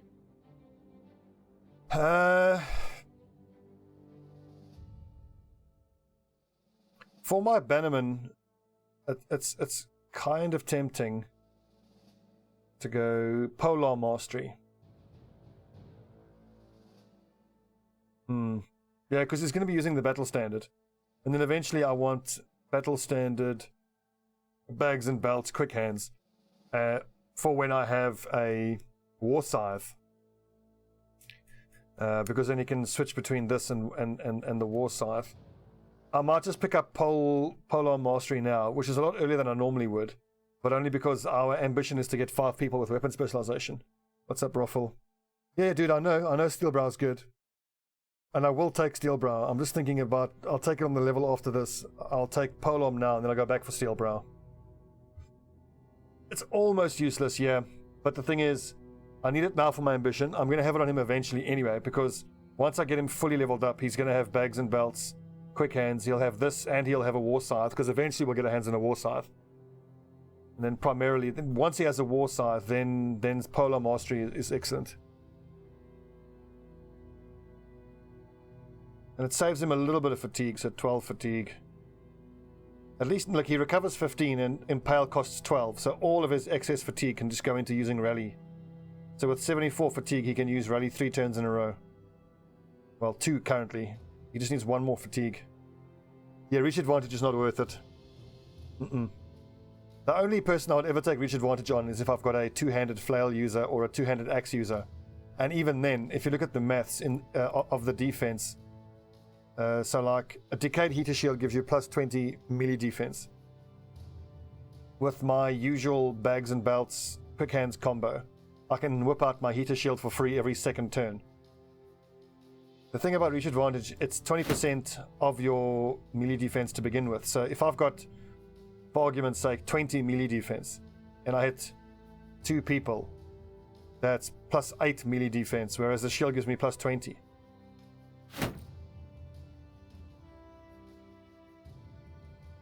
So yeah, long story short, I much prefer, by far prefer, the quick hands combo.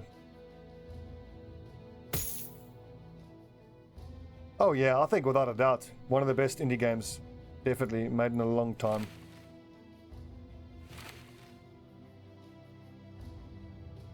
Such a disappointment that they're not going to be continuing to support it or, with extra mods and whatnot.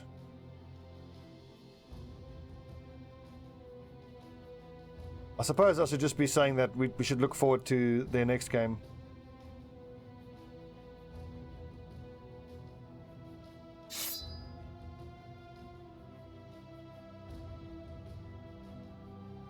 Apparently their studio is like 4 people big. They've got like, I think, one graphics guy, 2 programmers, and then there's the marketing guy, who I think does a bit of the programming as well. It's incredibly impressive.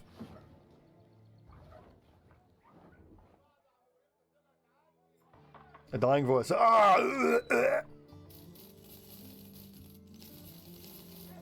Look at these fucking prices.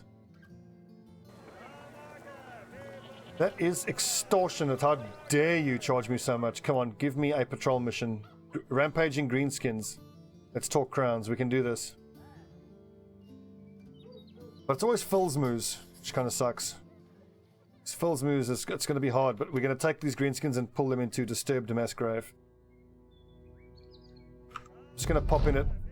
Nice. What do we do here? Oh, sweet. So, was that really 5 people with weapon specialization? Introducing a new regimen to train the brothers in mastering a weapon is good for everyone's morale. Those who do the training improve their prowess and chances of survival, and earn the admiration of their companions, while the others have something fun to watch while sitting on a log and stuffing their faces with mutton. The trainees practice in every spare moment with a variety of weapons until hard arms have become like oaken branches, and sharp eyes grow as keen as unforgiving as those of a great cat. Not only is Thanos' Shieldbreaker a fearsome threat to our enemies, but his swift footwork makes you think of dancing girls. So Mop and Sauce remarks, only to be soundly chastised with a training sword by Thanos. Hector. Let's take a look.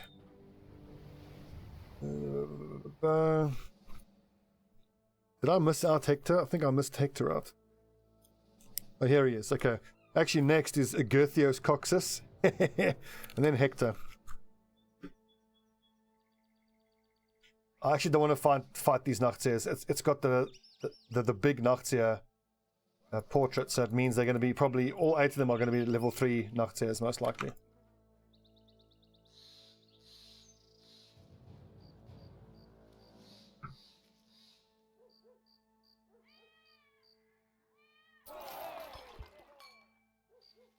Pectros got drunk. No good.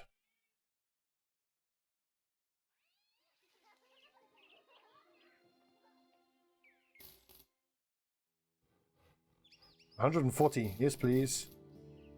Profit. Literally.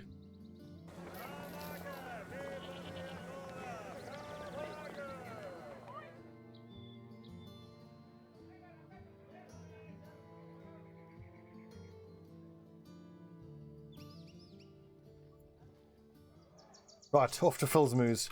Let's just hope that because it's located in a bloody swampy forest, we're not going to get caught by these greenskins. I need them to just get on my ass and then chase me all the way into Disturbed Mass Grove. Unless we can find a ruin out here we can pull them into. Doing that, we know two things. We know it's risky, but we know also it does work.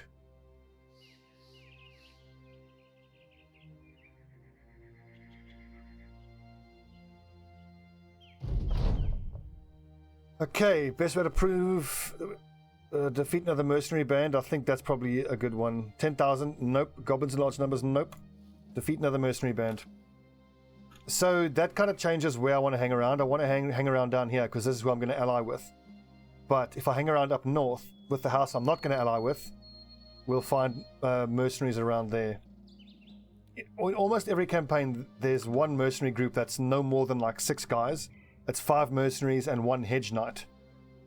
That's best case, if we can find that group. Okay, it's the work of orcs. I'm going to go in 1 time speed because I just don't want to blunder into these things in the dark in a forest.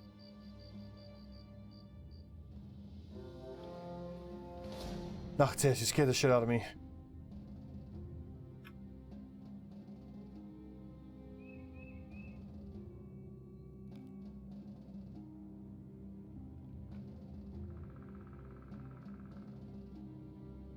Here they are. Yeah, orcs.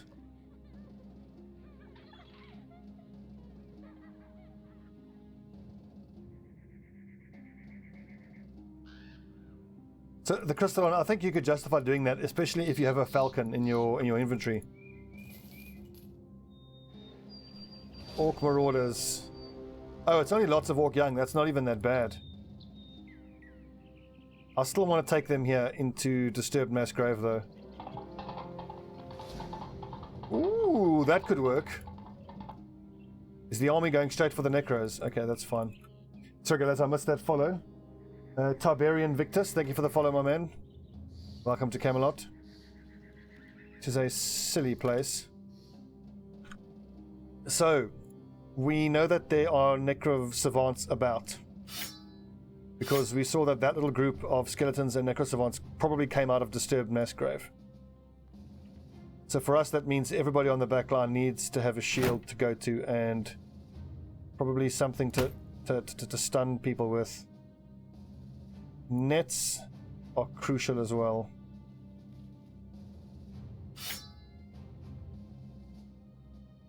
Hand axes ain't gonna do shit. I'm just thinking what's gonna happen is the Necrosavants are gonna come for us. The orcs will fight the skeletons. So I'm just preparing myself to have to fight against the Necrosavants.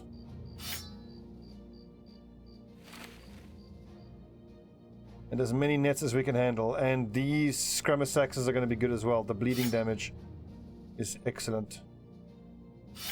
Everyone's going to be using either Morning Stars if you've got 64. Except for Agathos, because he's a spear specialist.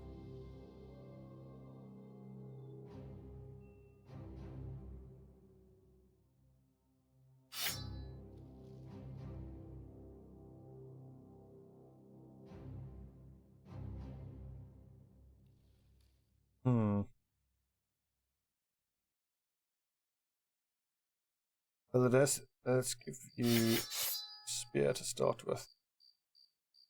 Heracles.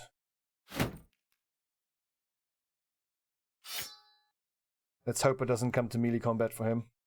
I've got 1, 2, 3 stuns. 1, 2, 3, 4 nets. Let's make that 5 nets.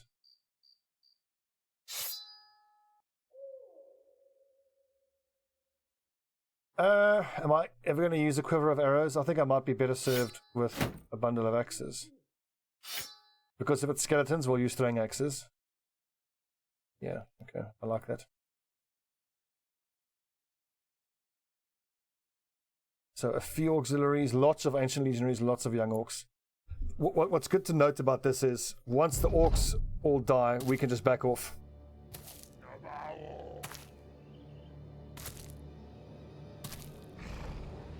I don't have the usual spear wall that I would like if I'm fighting a bunch of orc young. And I don't have...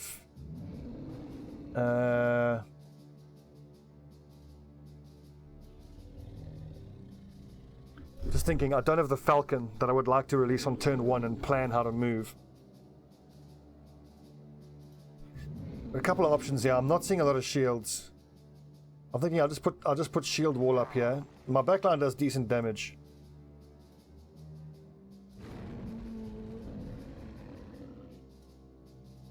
The legionaries are going to be hard. Imagine if you could recruit orcs to your side, have a big orc warrior in the middle of your formation. I think you'd be surprised though if you saw what the resolve numbers were on the orcs. It's pretty low. What sucks is the orcs coming straight for us. I need the skeletons to come help us fight the orcs. And my first thing I'm thinking is back up. But there's really no room to maneuver. Now I've got to decide, do I want to just stay put or back up? That is the big question now.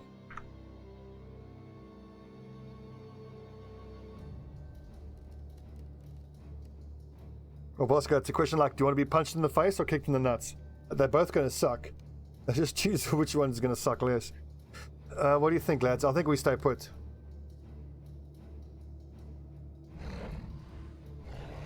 On the plus side, we have got enough money, and we're going to get paid 1,500 gold. That okay? What's worst case scenario? We hole up here, we kill all the orcs, and then we're going to fight the skeletons. At that point, I'll just retreat, and it'll still be a success because we would have wiped out all the orcs. Okay, I'm just hoping the skeletons come rushing down. There's no guarantee they're going to do that.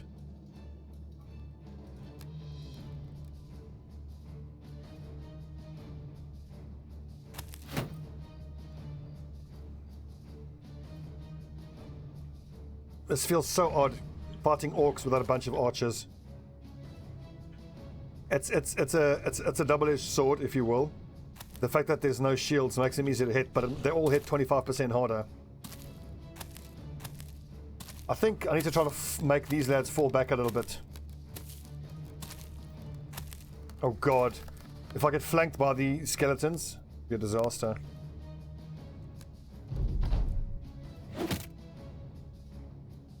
But by the sounds of things, some of them are actually fighting the skellies already. You know what, I think for that, save your net for when you're fighting a skelly.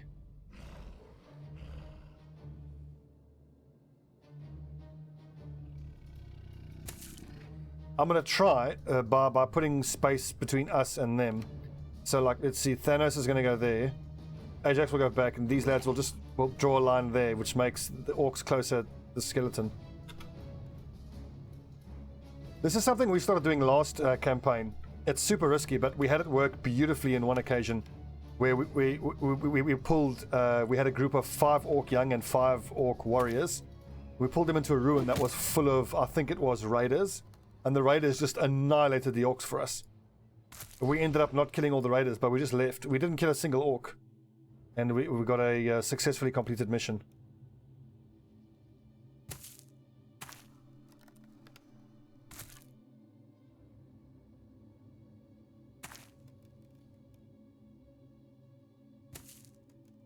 I'm trying to hold back and see what everyone's doing.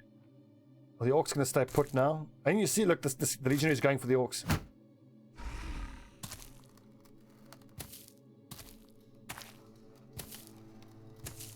Oh, fuck.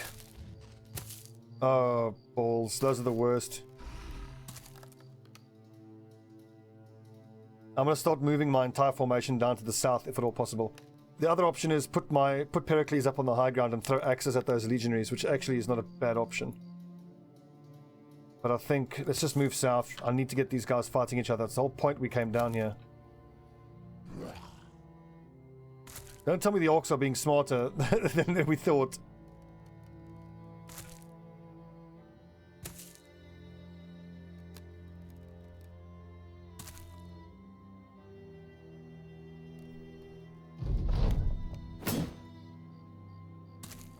Exactly, Crystalline. It's like if I got hired to kill the orcs, they didn't specify how they had to die or who had to kill them. Throw your little orc toothpicks, see what good it does you.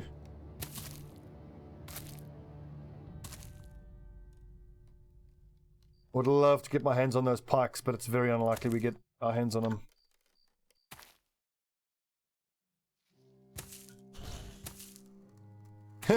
Fuck their families.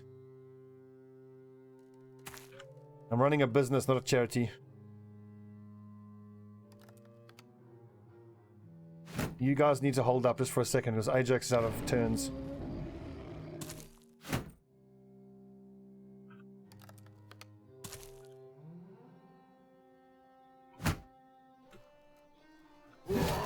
Nice. God, I love Danaxes.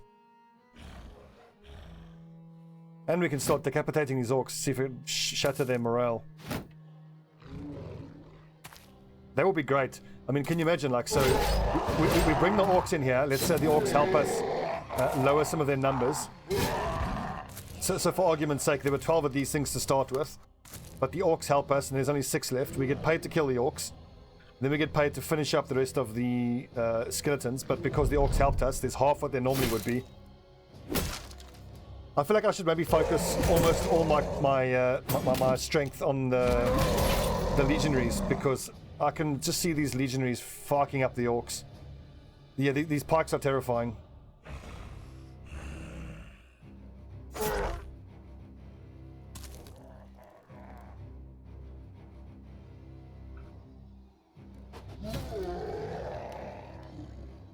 But I'm going to keep moving everyone away from these pikes. I want these pikes to attack the orcs.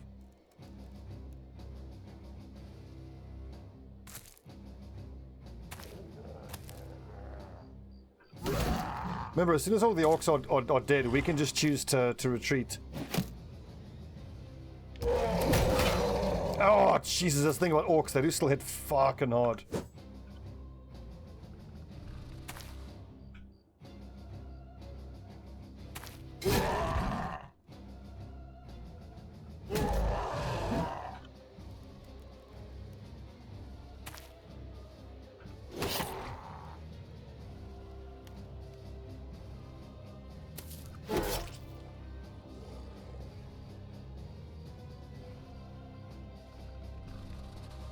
Can this skeleton get up to high ground though? I worry that he might be able to. These lads can move forward and stab on the next turn. This is bad. I won't know. The Crystalline, I won't know. So we know that there were 12 orcs that were chasing us. Or was it 14? There were 26 to start. I think it was 12 chasing us. It hit the orc, thank God. A lot of times they're going to prefer to go for the orcs because we've got shields and the orcs don't. So the orcs are better targets for them. He has a problem though. Stop throwing toothpicks and kill the damn legionaries, you dickheads. What is the matter with you nerds?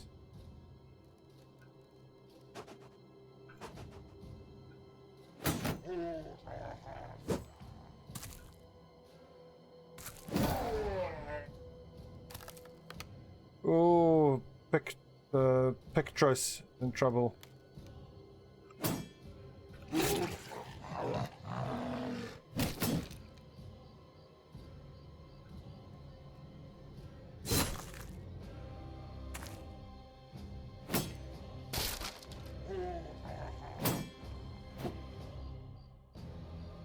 At a certain point, we'll just pull the plug and run away.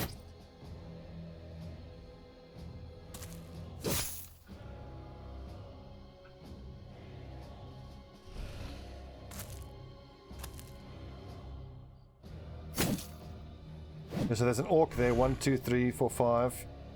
Zoomicles, you're in huge fucking trouble, dude.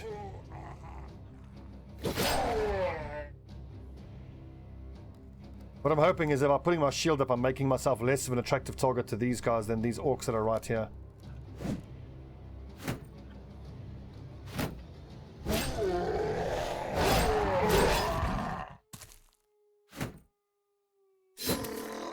Okay, these orcs are dying quick, unsurprisingly. Ouch!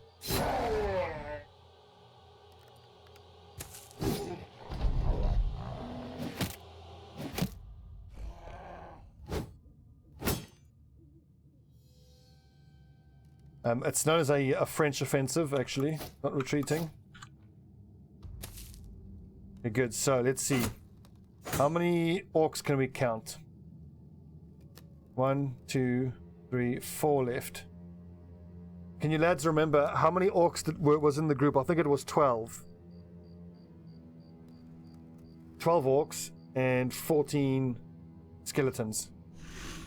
1, 2, 3, 4, 5, 6, 7, 8, 9. Probably a whole lot more. I feel like I'm going to kill these orcs and then just keep moving everybody down south. I don't know how I'm going to get Pictros out of there.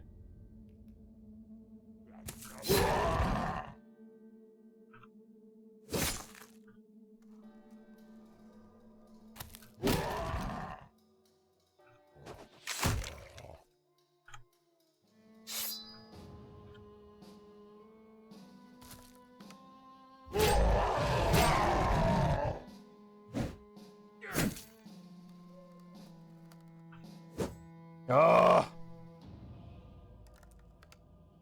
This is super fucking scary.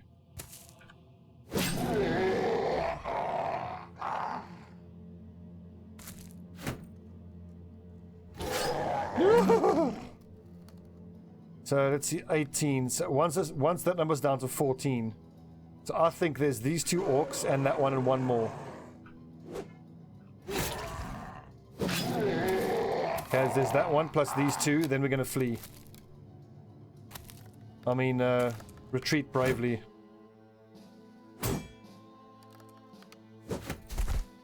That helps, actually. That doesn't help. Ouch. No, the second the two orcs die, we're gonna hit that retreat button, because trying to run away here, we're gonna lose people.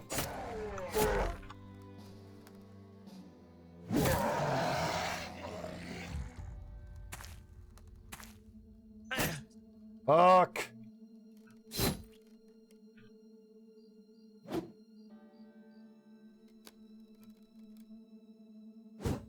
God damn it, Ajax. Heracles, this is you. Oh, you fucked it up. Oh, this is gonna hurt.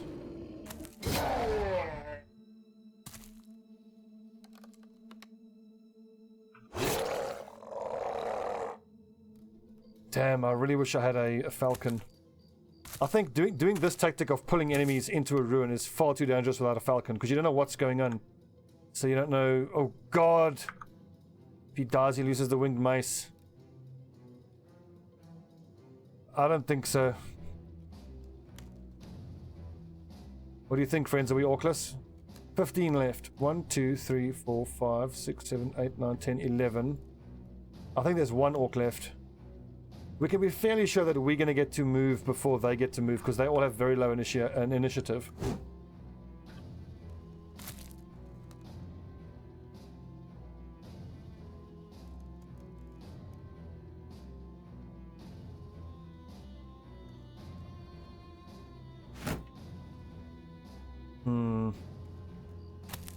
Okay, now I think it's only skillies. Yeah, we're gonna hammer the retreat button. Oh, one more hit, and Thanos is dead. Dead. Fuck, so we're gonna lose the winged mace unless I can run there and pick it up.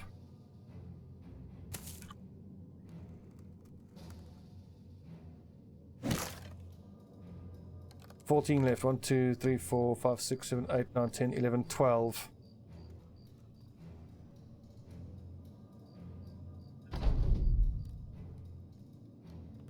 Someone's just... Oh, there's the one orc.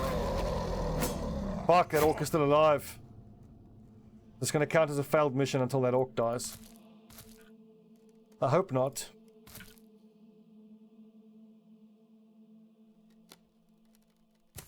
I cannot lose that winged mace. It's too important. Fuck, probably going to lose it anyway. As soon as the orc goes down, we can retreat and the mission won't be a fail. But if I retreat now, the mission is a fail.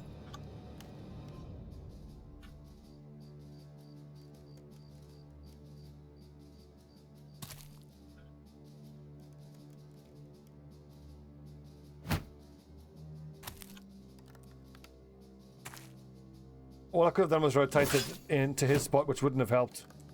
It can rotate on the next turn, but it's probably not going to matter. Why can't you fucking guys kill the goddamn orc? You're all just focusing on me. 1, 2, 3, 4, 5, 6, 7, 8, 9, 10, 11.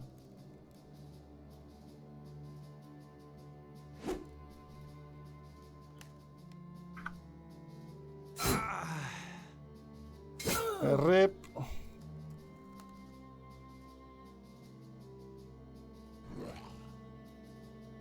And this is a disaster. Let's get the fuck out of here. Also, this is a little reminder. Fine, you know, try to use this tactic of getting ruins to help you, but you actually have to know what's in that ruin before you do it. Otherwise, it's just far too dangerous. We get to go, then he gets... See, there's that fucking orc. Ah! It's like, where the fuck is this orc, young, and what is he doing?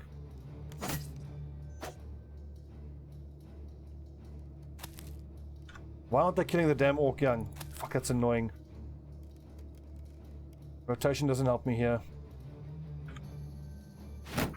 Just try to stay alive. Can maybe try just shield up and hope to survive on the front line until they kill the orc finally. See, there's the orc there. He's attacking something there, but they're not going for him.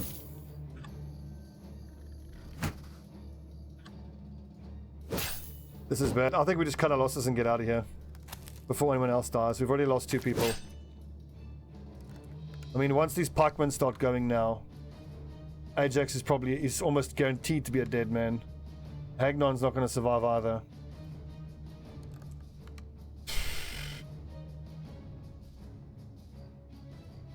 There was the... Oh, fuck's sakes, we lost our shield breaker and our good sword raider.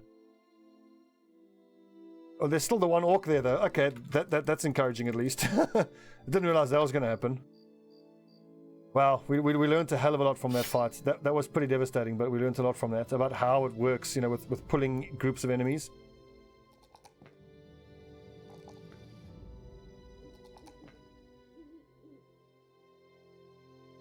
Really? Oh, we lost the pike, didn't we? Fuck.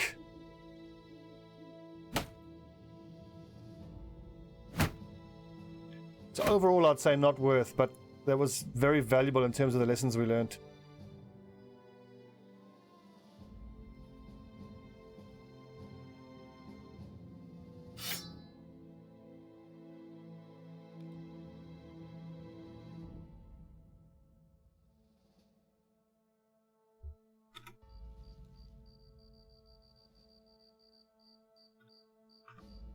This is amazing, though. At least this doesn't count as an automatic fail.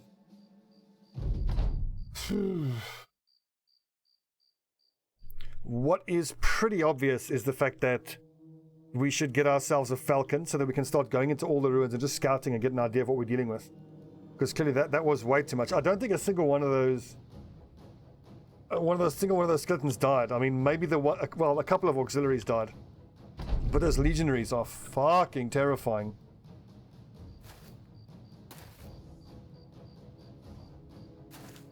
Where's the orc? Is he just fleeing, most likely? Mazumacles, you are fucked up. Don't go anywhere. There he is. Mop and Sauce, you're also too fucked up to fight. Ajax.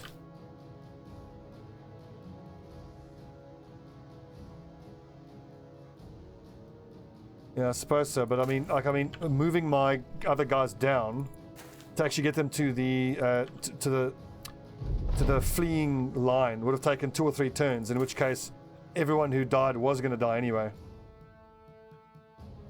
But that sort of tactic is definitely something to think about for a future engagement like that. Who's actually going to go toe-to-toe with this thing? Probably only Pericles could, but 28 fatigue, look at that.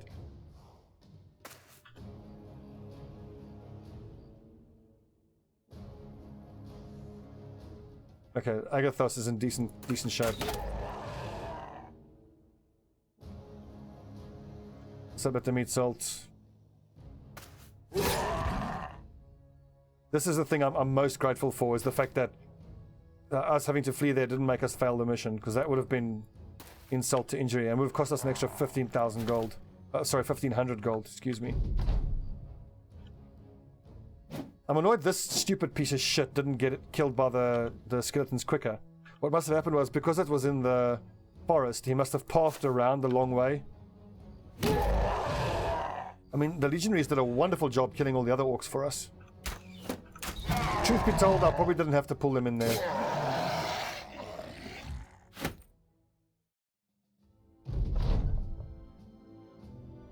One legionary and like a dozen ancient legionaries.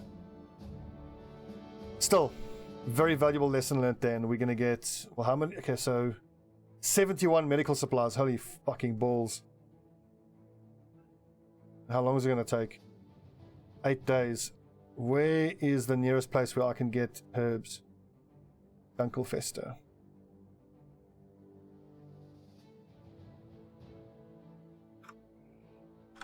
We need loads of herbs. It's obviously going to be way too expensive to actually treat all these wounds. I think if I try to treat them, it'll cost like 3,000 gold.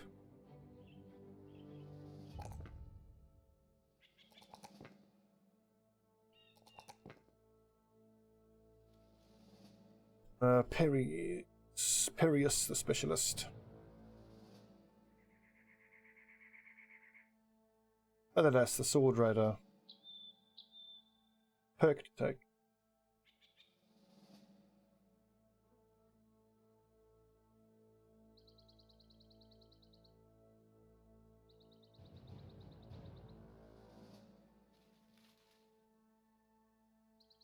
God, split hand.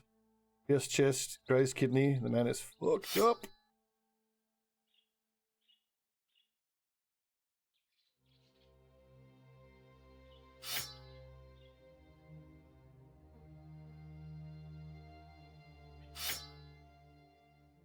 Indeed, recruitment roulette.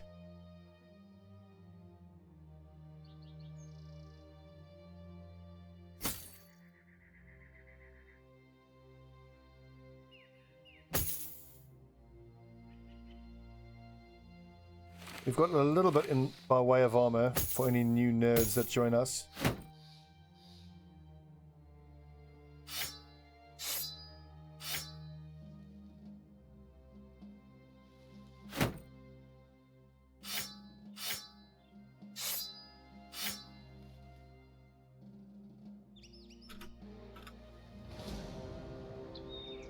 I don't want anything to do with those goblins right now.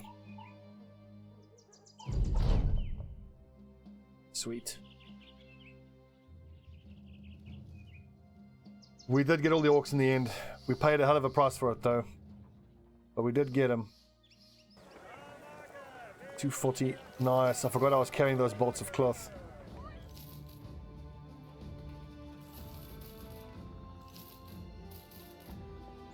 Seven, 8. 1, 2, 3, 1, 2, 3, 4, 5, 6. 1, 2, 3, 4, 5, 6. Don't need that. 1, 2, 3, 4, 5 flails. Is 5 flails too many, I think? Yeah, we lost 2 people. I think that's right. I do actually still want my axes, but we're only going to need the 1, I think.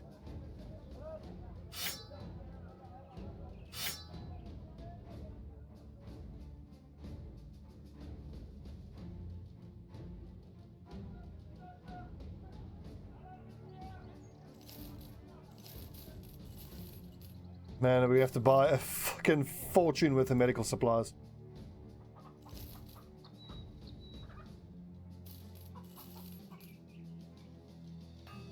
Oh yeah, we had to flee. Ooh, Iron Jaw means he's got the Iron Jaw trait, so absolutely worth hiring. That's actually pretty cheap. 760 for a squire is really cheap. Let's take a look at his stars. Terrible. Tough and fearless is amazing though. But we don't need another bannerman or sergeant, so...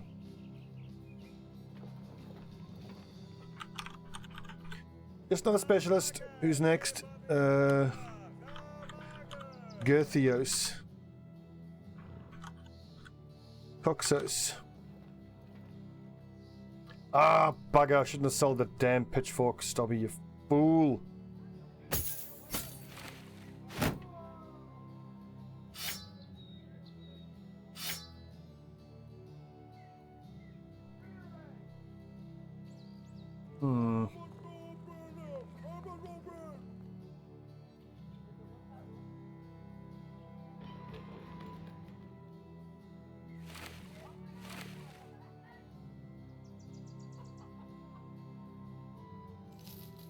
My damn pitchfork back.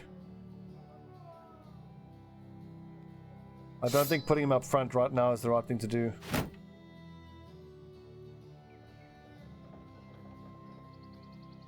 Okay, we got more than enough medical supplies, but for the next week we're going to be fucked up.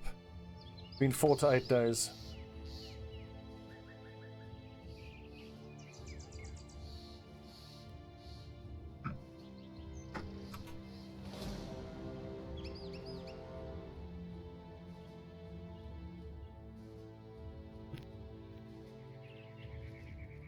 Pretty sure they won't attack us. You know, they don't want anything to do with us. Thank goodness for this money. Remind me, lads, keep an eye out for a falcon. But then I think in terms of priorities, I need to get a 12th guy in. Get a 2-handed axe, and then a falcon. Or maybe just pick up a hunting bow for our archer as well. It's been great that we haven't had to fight against marksmen with hunting bows. Normally there's plenty of the buggers. But on the downside, that means we haven't gotten a hunting bow for our own archer.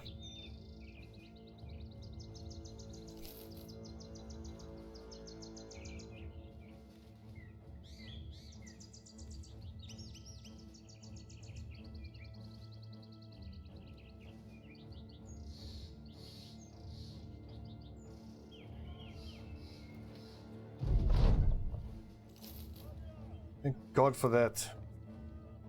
Come on, give me a delivery. Perfect. Have a drink, lads. Cheer up. Just once you'd like to have a nice walk from one town to the next. Instead, your agreement with Rymar the Guildmaster has attracted trouble once again. Thieves somehow managed to sneak into the camp and make off with the cargo. Oh, for God's sake. Now I've got to fight. This happens so rarely on delivery missions. Typically now we're not in a spot to actually do it. 36 hit points, no melee skill.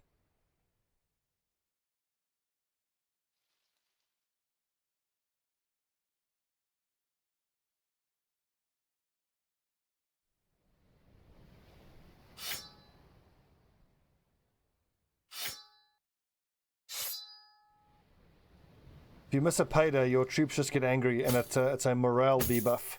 They have all angry looking faces.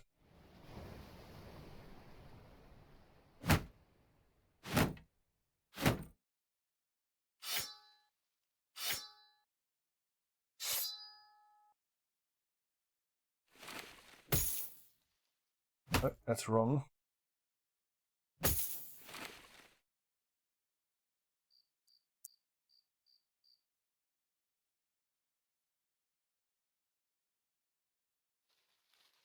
This is going to be hard. Please don't let them have any marksmen.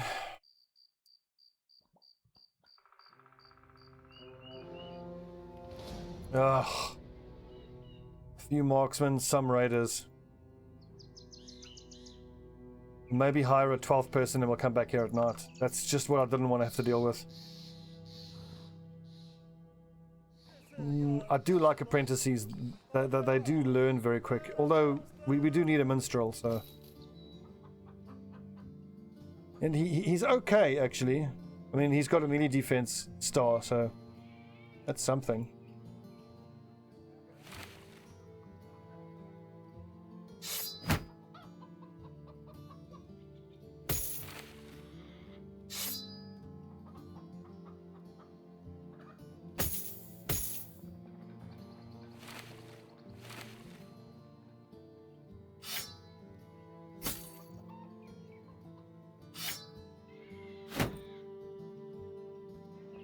How long? Is any of these going to heal by tomorrow morning? No.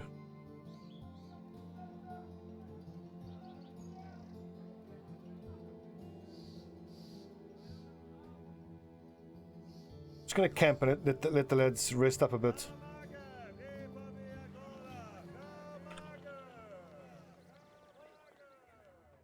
I mean, we have a week more worth of salary. I think on the following day, when it's dark, we'll attack there. Well, man, let's hope it's not going to come to that. Hopefully no one's going to die.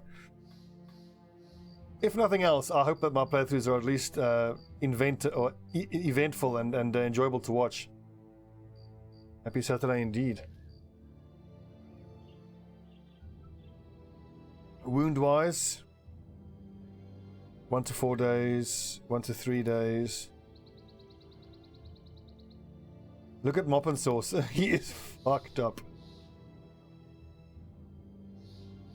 Anyway, on day 52 evening, we'll head down there.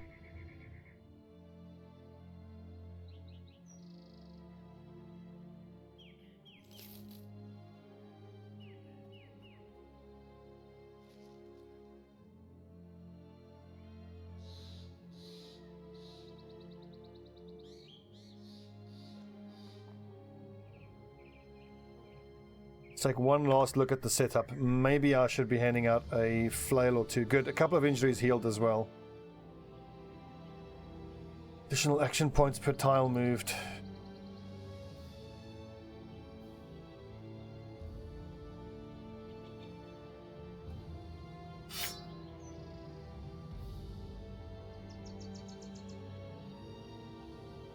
No one has enough fatigue to be able to use a flail. The fact that I'm still using pitchforks on day 52 just blows my mind. But we legitimately just haven't found anything better.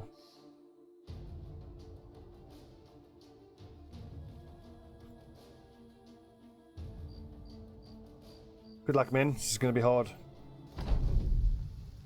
Okay, just the one crossbow. That's a tier 1. A tier 2 axe is wonderful. Really want to get that. And look at that lovely armor he's wearing. And he's wearing. But I feel like we need to move back before this guy attacks us. Where to, though? Just gonna see what he does. He might move here and then take a shot. Which is really going to suck for us, because if he stands there, he'll have a range 1, 2, 7. We have to put our front lines back here.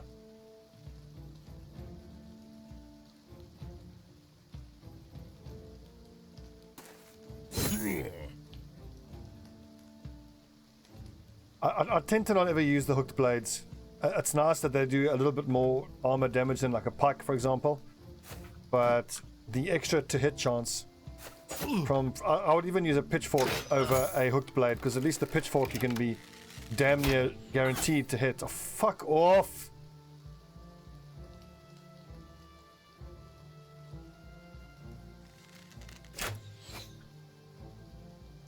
As soon as I kill this lad, we're going to pull back a little bit. Yeah, they're not going anywhere. Not surprisingly, they've got the high ground.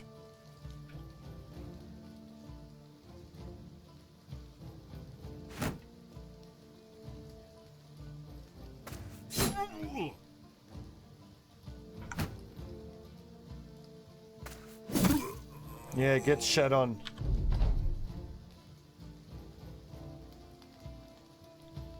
This is hard. They're not going to come towards us, are they?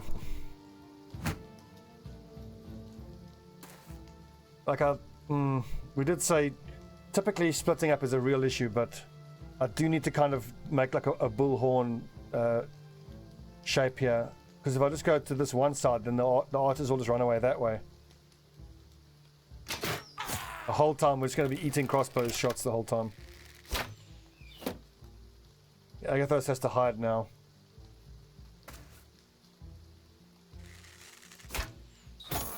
A pincer movement indeed is the phrase I was looking for.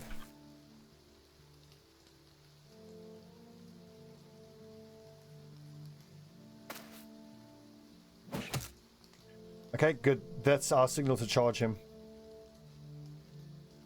Also, hiding in these bushes as well. They can't attack us unless we attack them first. I'm going to put Mzumacles in that bush.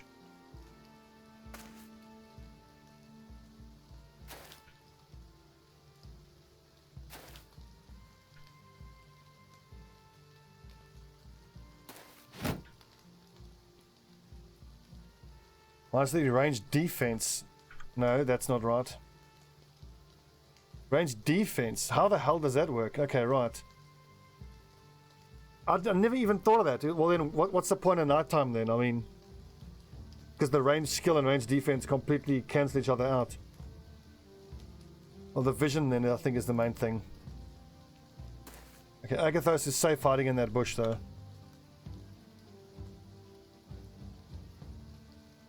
What's up, Skolder? What do you mean thousands dead?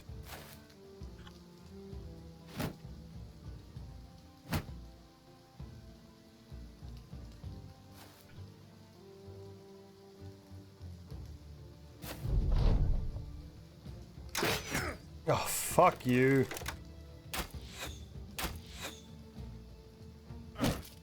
Oh god, this sucks. We're having to fight.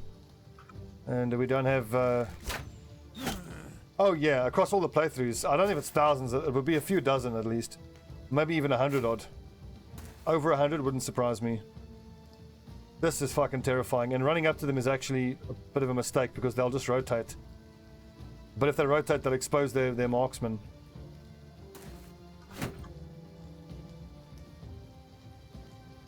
Perius is not going to go in contact there. He doesn't have the fatigue to keep his shield up. Okay, that's a little surprising, honestly. But actually, that was very smart, because that stopped me from getting to their fucking archers. Nice shield, nerd.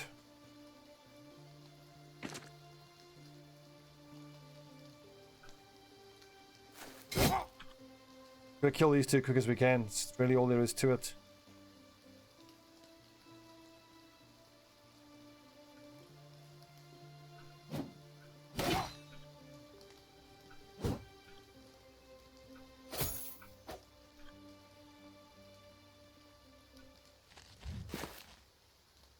Oh, I don't want to wreck his armor, but this fight's too dangerous. I can't spend any time. Can't spend any time not attacking. Yeah, this is what's gonna hurt. Ouch. Ouch.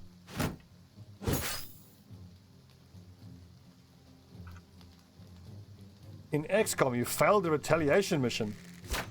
How did that happen? The first one especially is really easy. Rip. More soldiers dying. At this point, I'm almost like, God, who cares? We suffer so many fatalities. And like, it's really only super disappointing if the person who died was really good. And I don't think we've had a single good recruit this entire campaign. I mean, maybe one.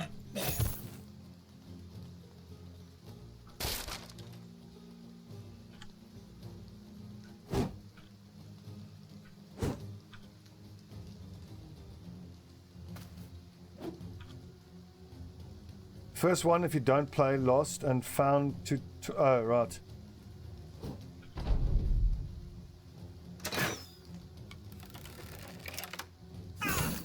God, you know, that guy with the two-handed axe is confident, so plus 10 to hit, he's never going to miss. And he's up on high ground. I just got to try to run away from him now.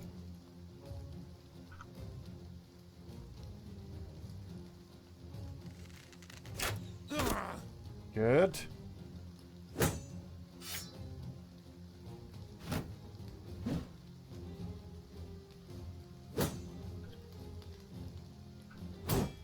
Oh, I should have pushed him. Come on, kill this fuck. I think, honestly, my best chance is to try to dodge away, because I mean, if I stay here, they're going to kill me anyway. So, woo!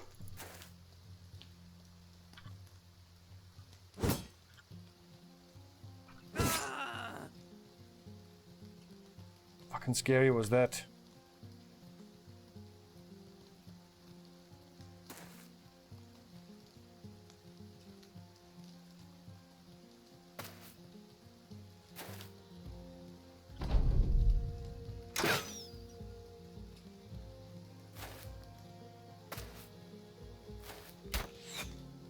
And now the thing is, he's been able to attack a bunch of times using that axe, so it's unlikely we'll even get it after the fight.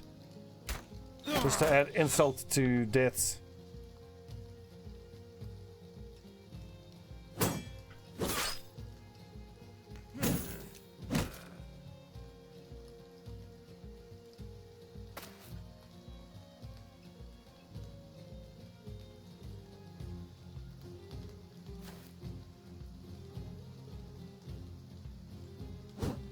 Ah!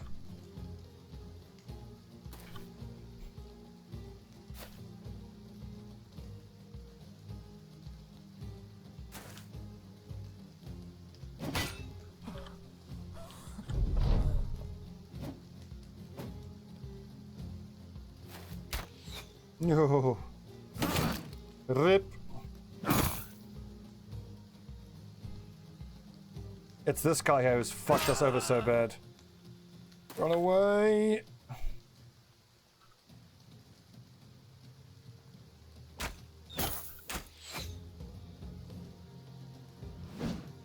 Fuck, should have moved first. Stop, you fool.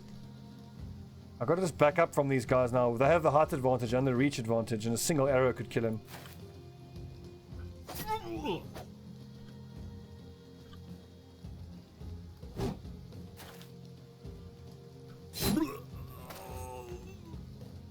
Still, this is tricky.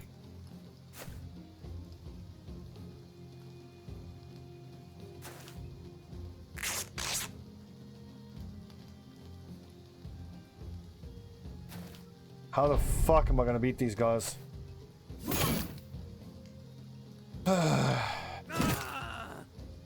So that is my specialist and my bannerman dead. I think my sergeant's dead.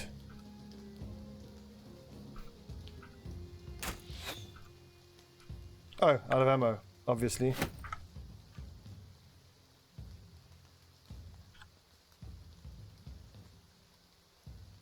Like charging up there, they're going to get multiple turns to attack us.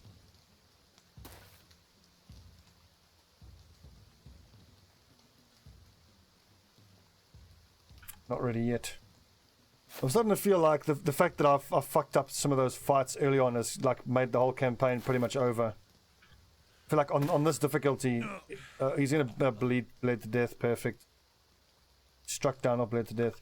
If you don't play perfectly from day one, you might as well not bother. It's just going to be fucking too hard. Thank you for that. That's awesome. Oh! Oh, come on.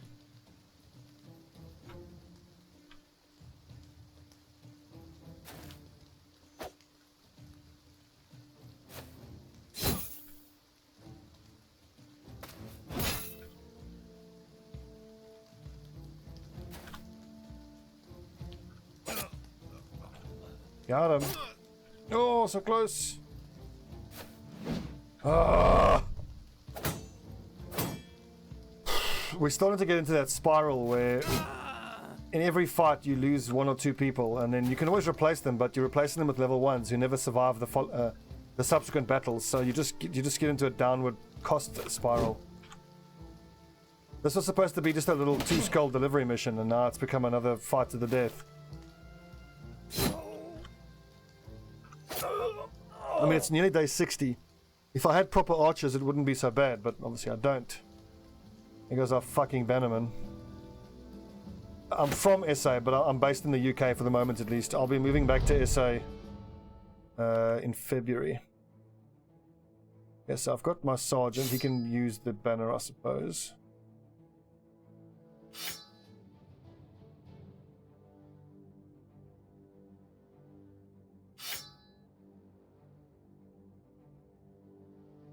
Sergeant Jason.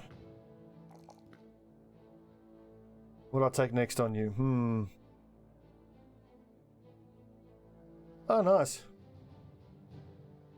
Ah, Kiwis. The Canadians, well, you are Canadian. You are to Australia as Canada is to America.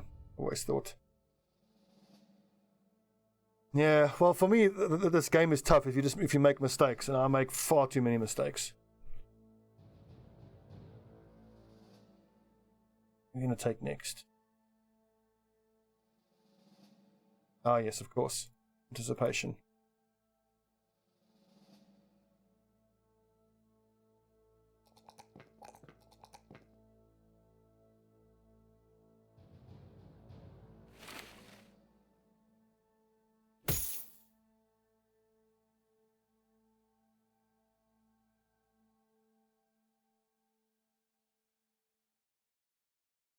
Well, back on the road, lads. Where are we off to again? Schneeberg. Other end of the cocking map.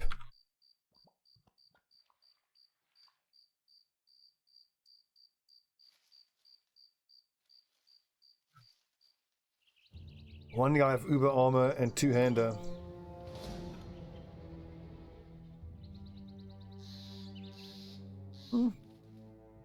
I mean, that kind of makes sense, especially your starting companion that has the 2 stars in melee defense, melee skill.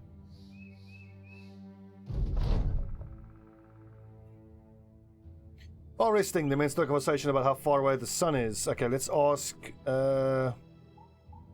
our historian. Which one is our historian? Agathos. Yeah. Very good.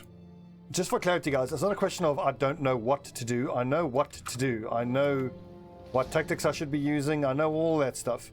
It's just a question of moment to moment, turn to turn, making the right decisions. Which I don't do. Primarily because I'm trying to be entertaining while talking to you guys while playing as well. Playing offline is so much easier.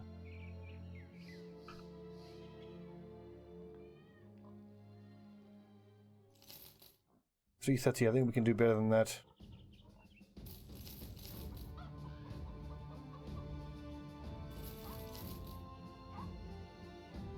$7, I don't need all these swords, that's nice. Let's see, I'm never going to use that, nor that. I think once I hand this in, we'll hire 2 more guys. And then for goodness sake, I've got to stop the fatalities.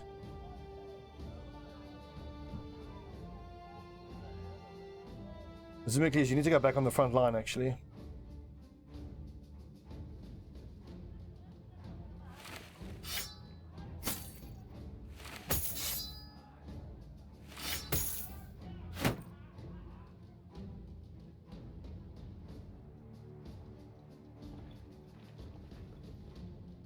One to 3. Yeah, I mean, most of these wounds will be healed pretty soon. 1, 2 to 4, 2 to 4. 9 lives. God, that's an awful skill. I mean, the reason like myself and my friends who also play this don't like 9 lives is that, sure, it's great if it keeps you alive, but what if the person that gets 9 lives to trigger is the first swing of his 2 swings? He just kills you with the second one, most likely. Holy, look at this shit! Run away!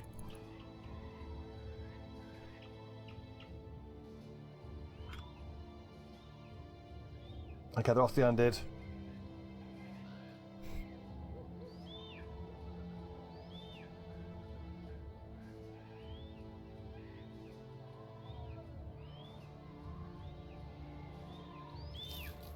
That's fine. You can try convince me till the sun goes down to use 9 lives. I'm not going to. It's amazing in very specific circumstances, but those circumstances almost are so rare. And when they do, you know, you've got so many other options as well. Anyway, but you keep using 9 lives if you want to. Gizelia's a butcher, I'll hire him. Beautiful. If only these fucking ranged, these stars were in melee defense. So this is going to be our mace specialist. Who's next? Hector.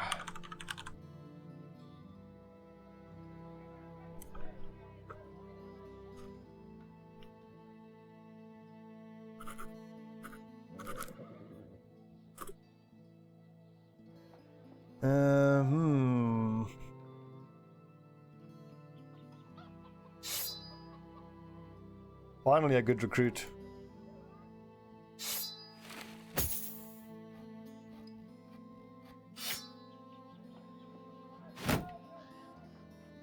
Indeed. Need something positive.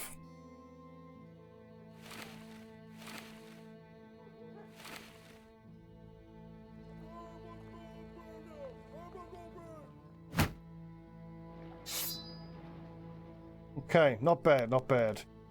And then if I get one more nerd in for cheap, you can just use a pitchfork. So I've lost my banner boy, so we're actually on the lookout for a bannerman. So any of the classes with plus resolve we can hire. Of course, Duck yours. Everyone's gonna do. They're all gonna die soon. Oh, that's cheap. I'll have that.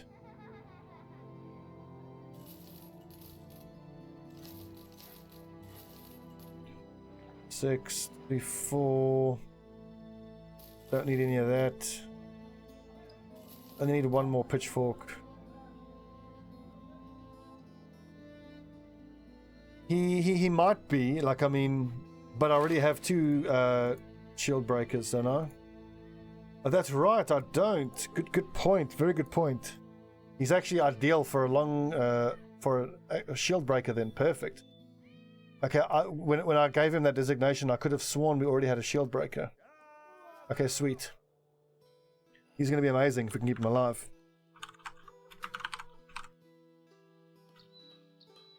And then Bertil is just going to be a replacement. Bertil should be Simon Edis. I can't put the full Nucky Mendez in because it doesn't have a space. Thanks, Melis. I might do a different map seed if I really feel down and bummed out how this one goes. I don't want to get to a situation where I'm playing a map seed that is easy for the sake of being, because I just want to play an easy map seed. I'll kind of keep the whole RNG aspect of just dealing with whatever map seed I get. I mean, if I particularly play a map seed that I know is easy, then I really haven't achieved anything.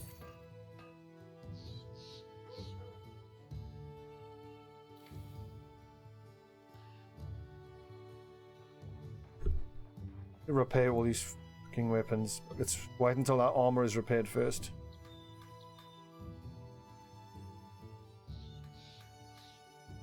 What is this? Deliver to Filsmoos. Fine.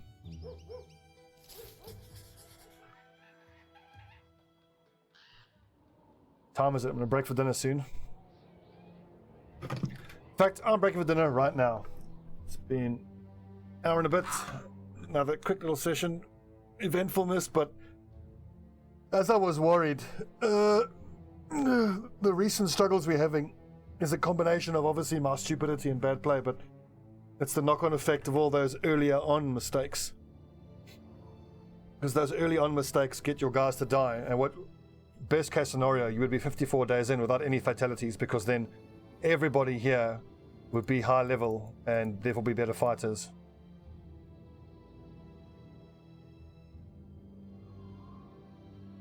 It's still malice. Like, I appreciate it, but it's just making things easier. So, David, I'm not up for Paragon. It's just I need some time to recharge. Like, every time we play, we lose. It's like I need to feel what it feels like to win a game of Paragon again. So we'll definitely play again. Just give me a few days. Especially if you're going to keep spamming Sparrow. I mean, like, fuck, dude. I think we've played together 15 times and won twice. It's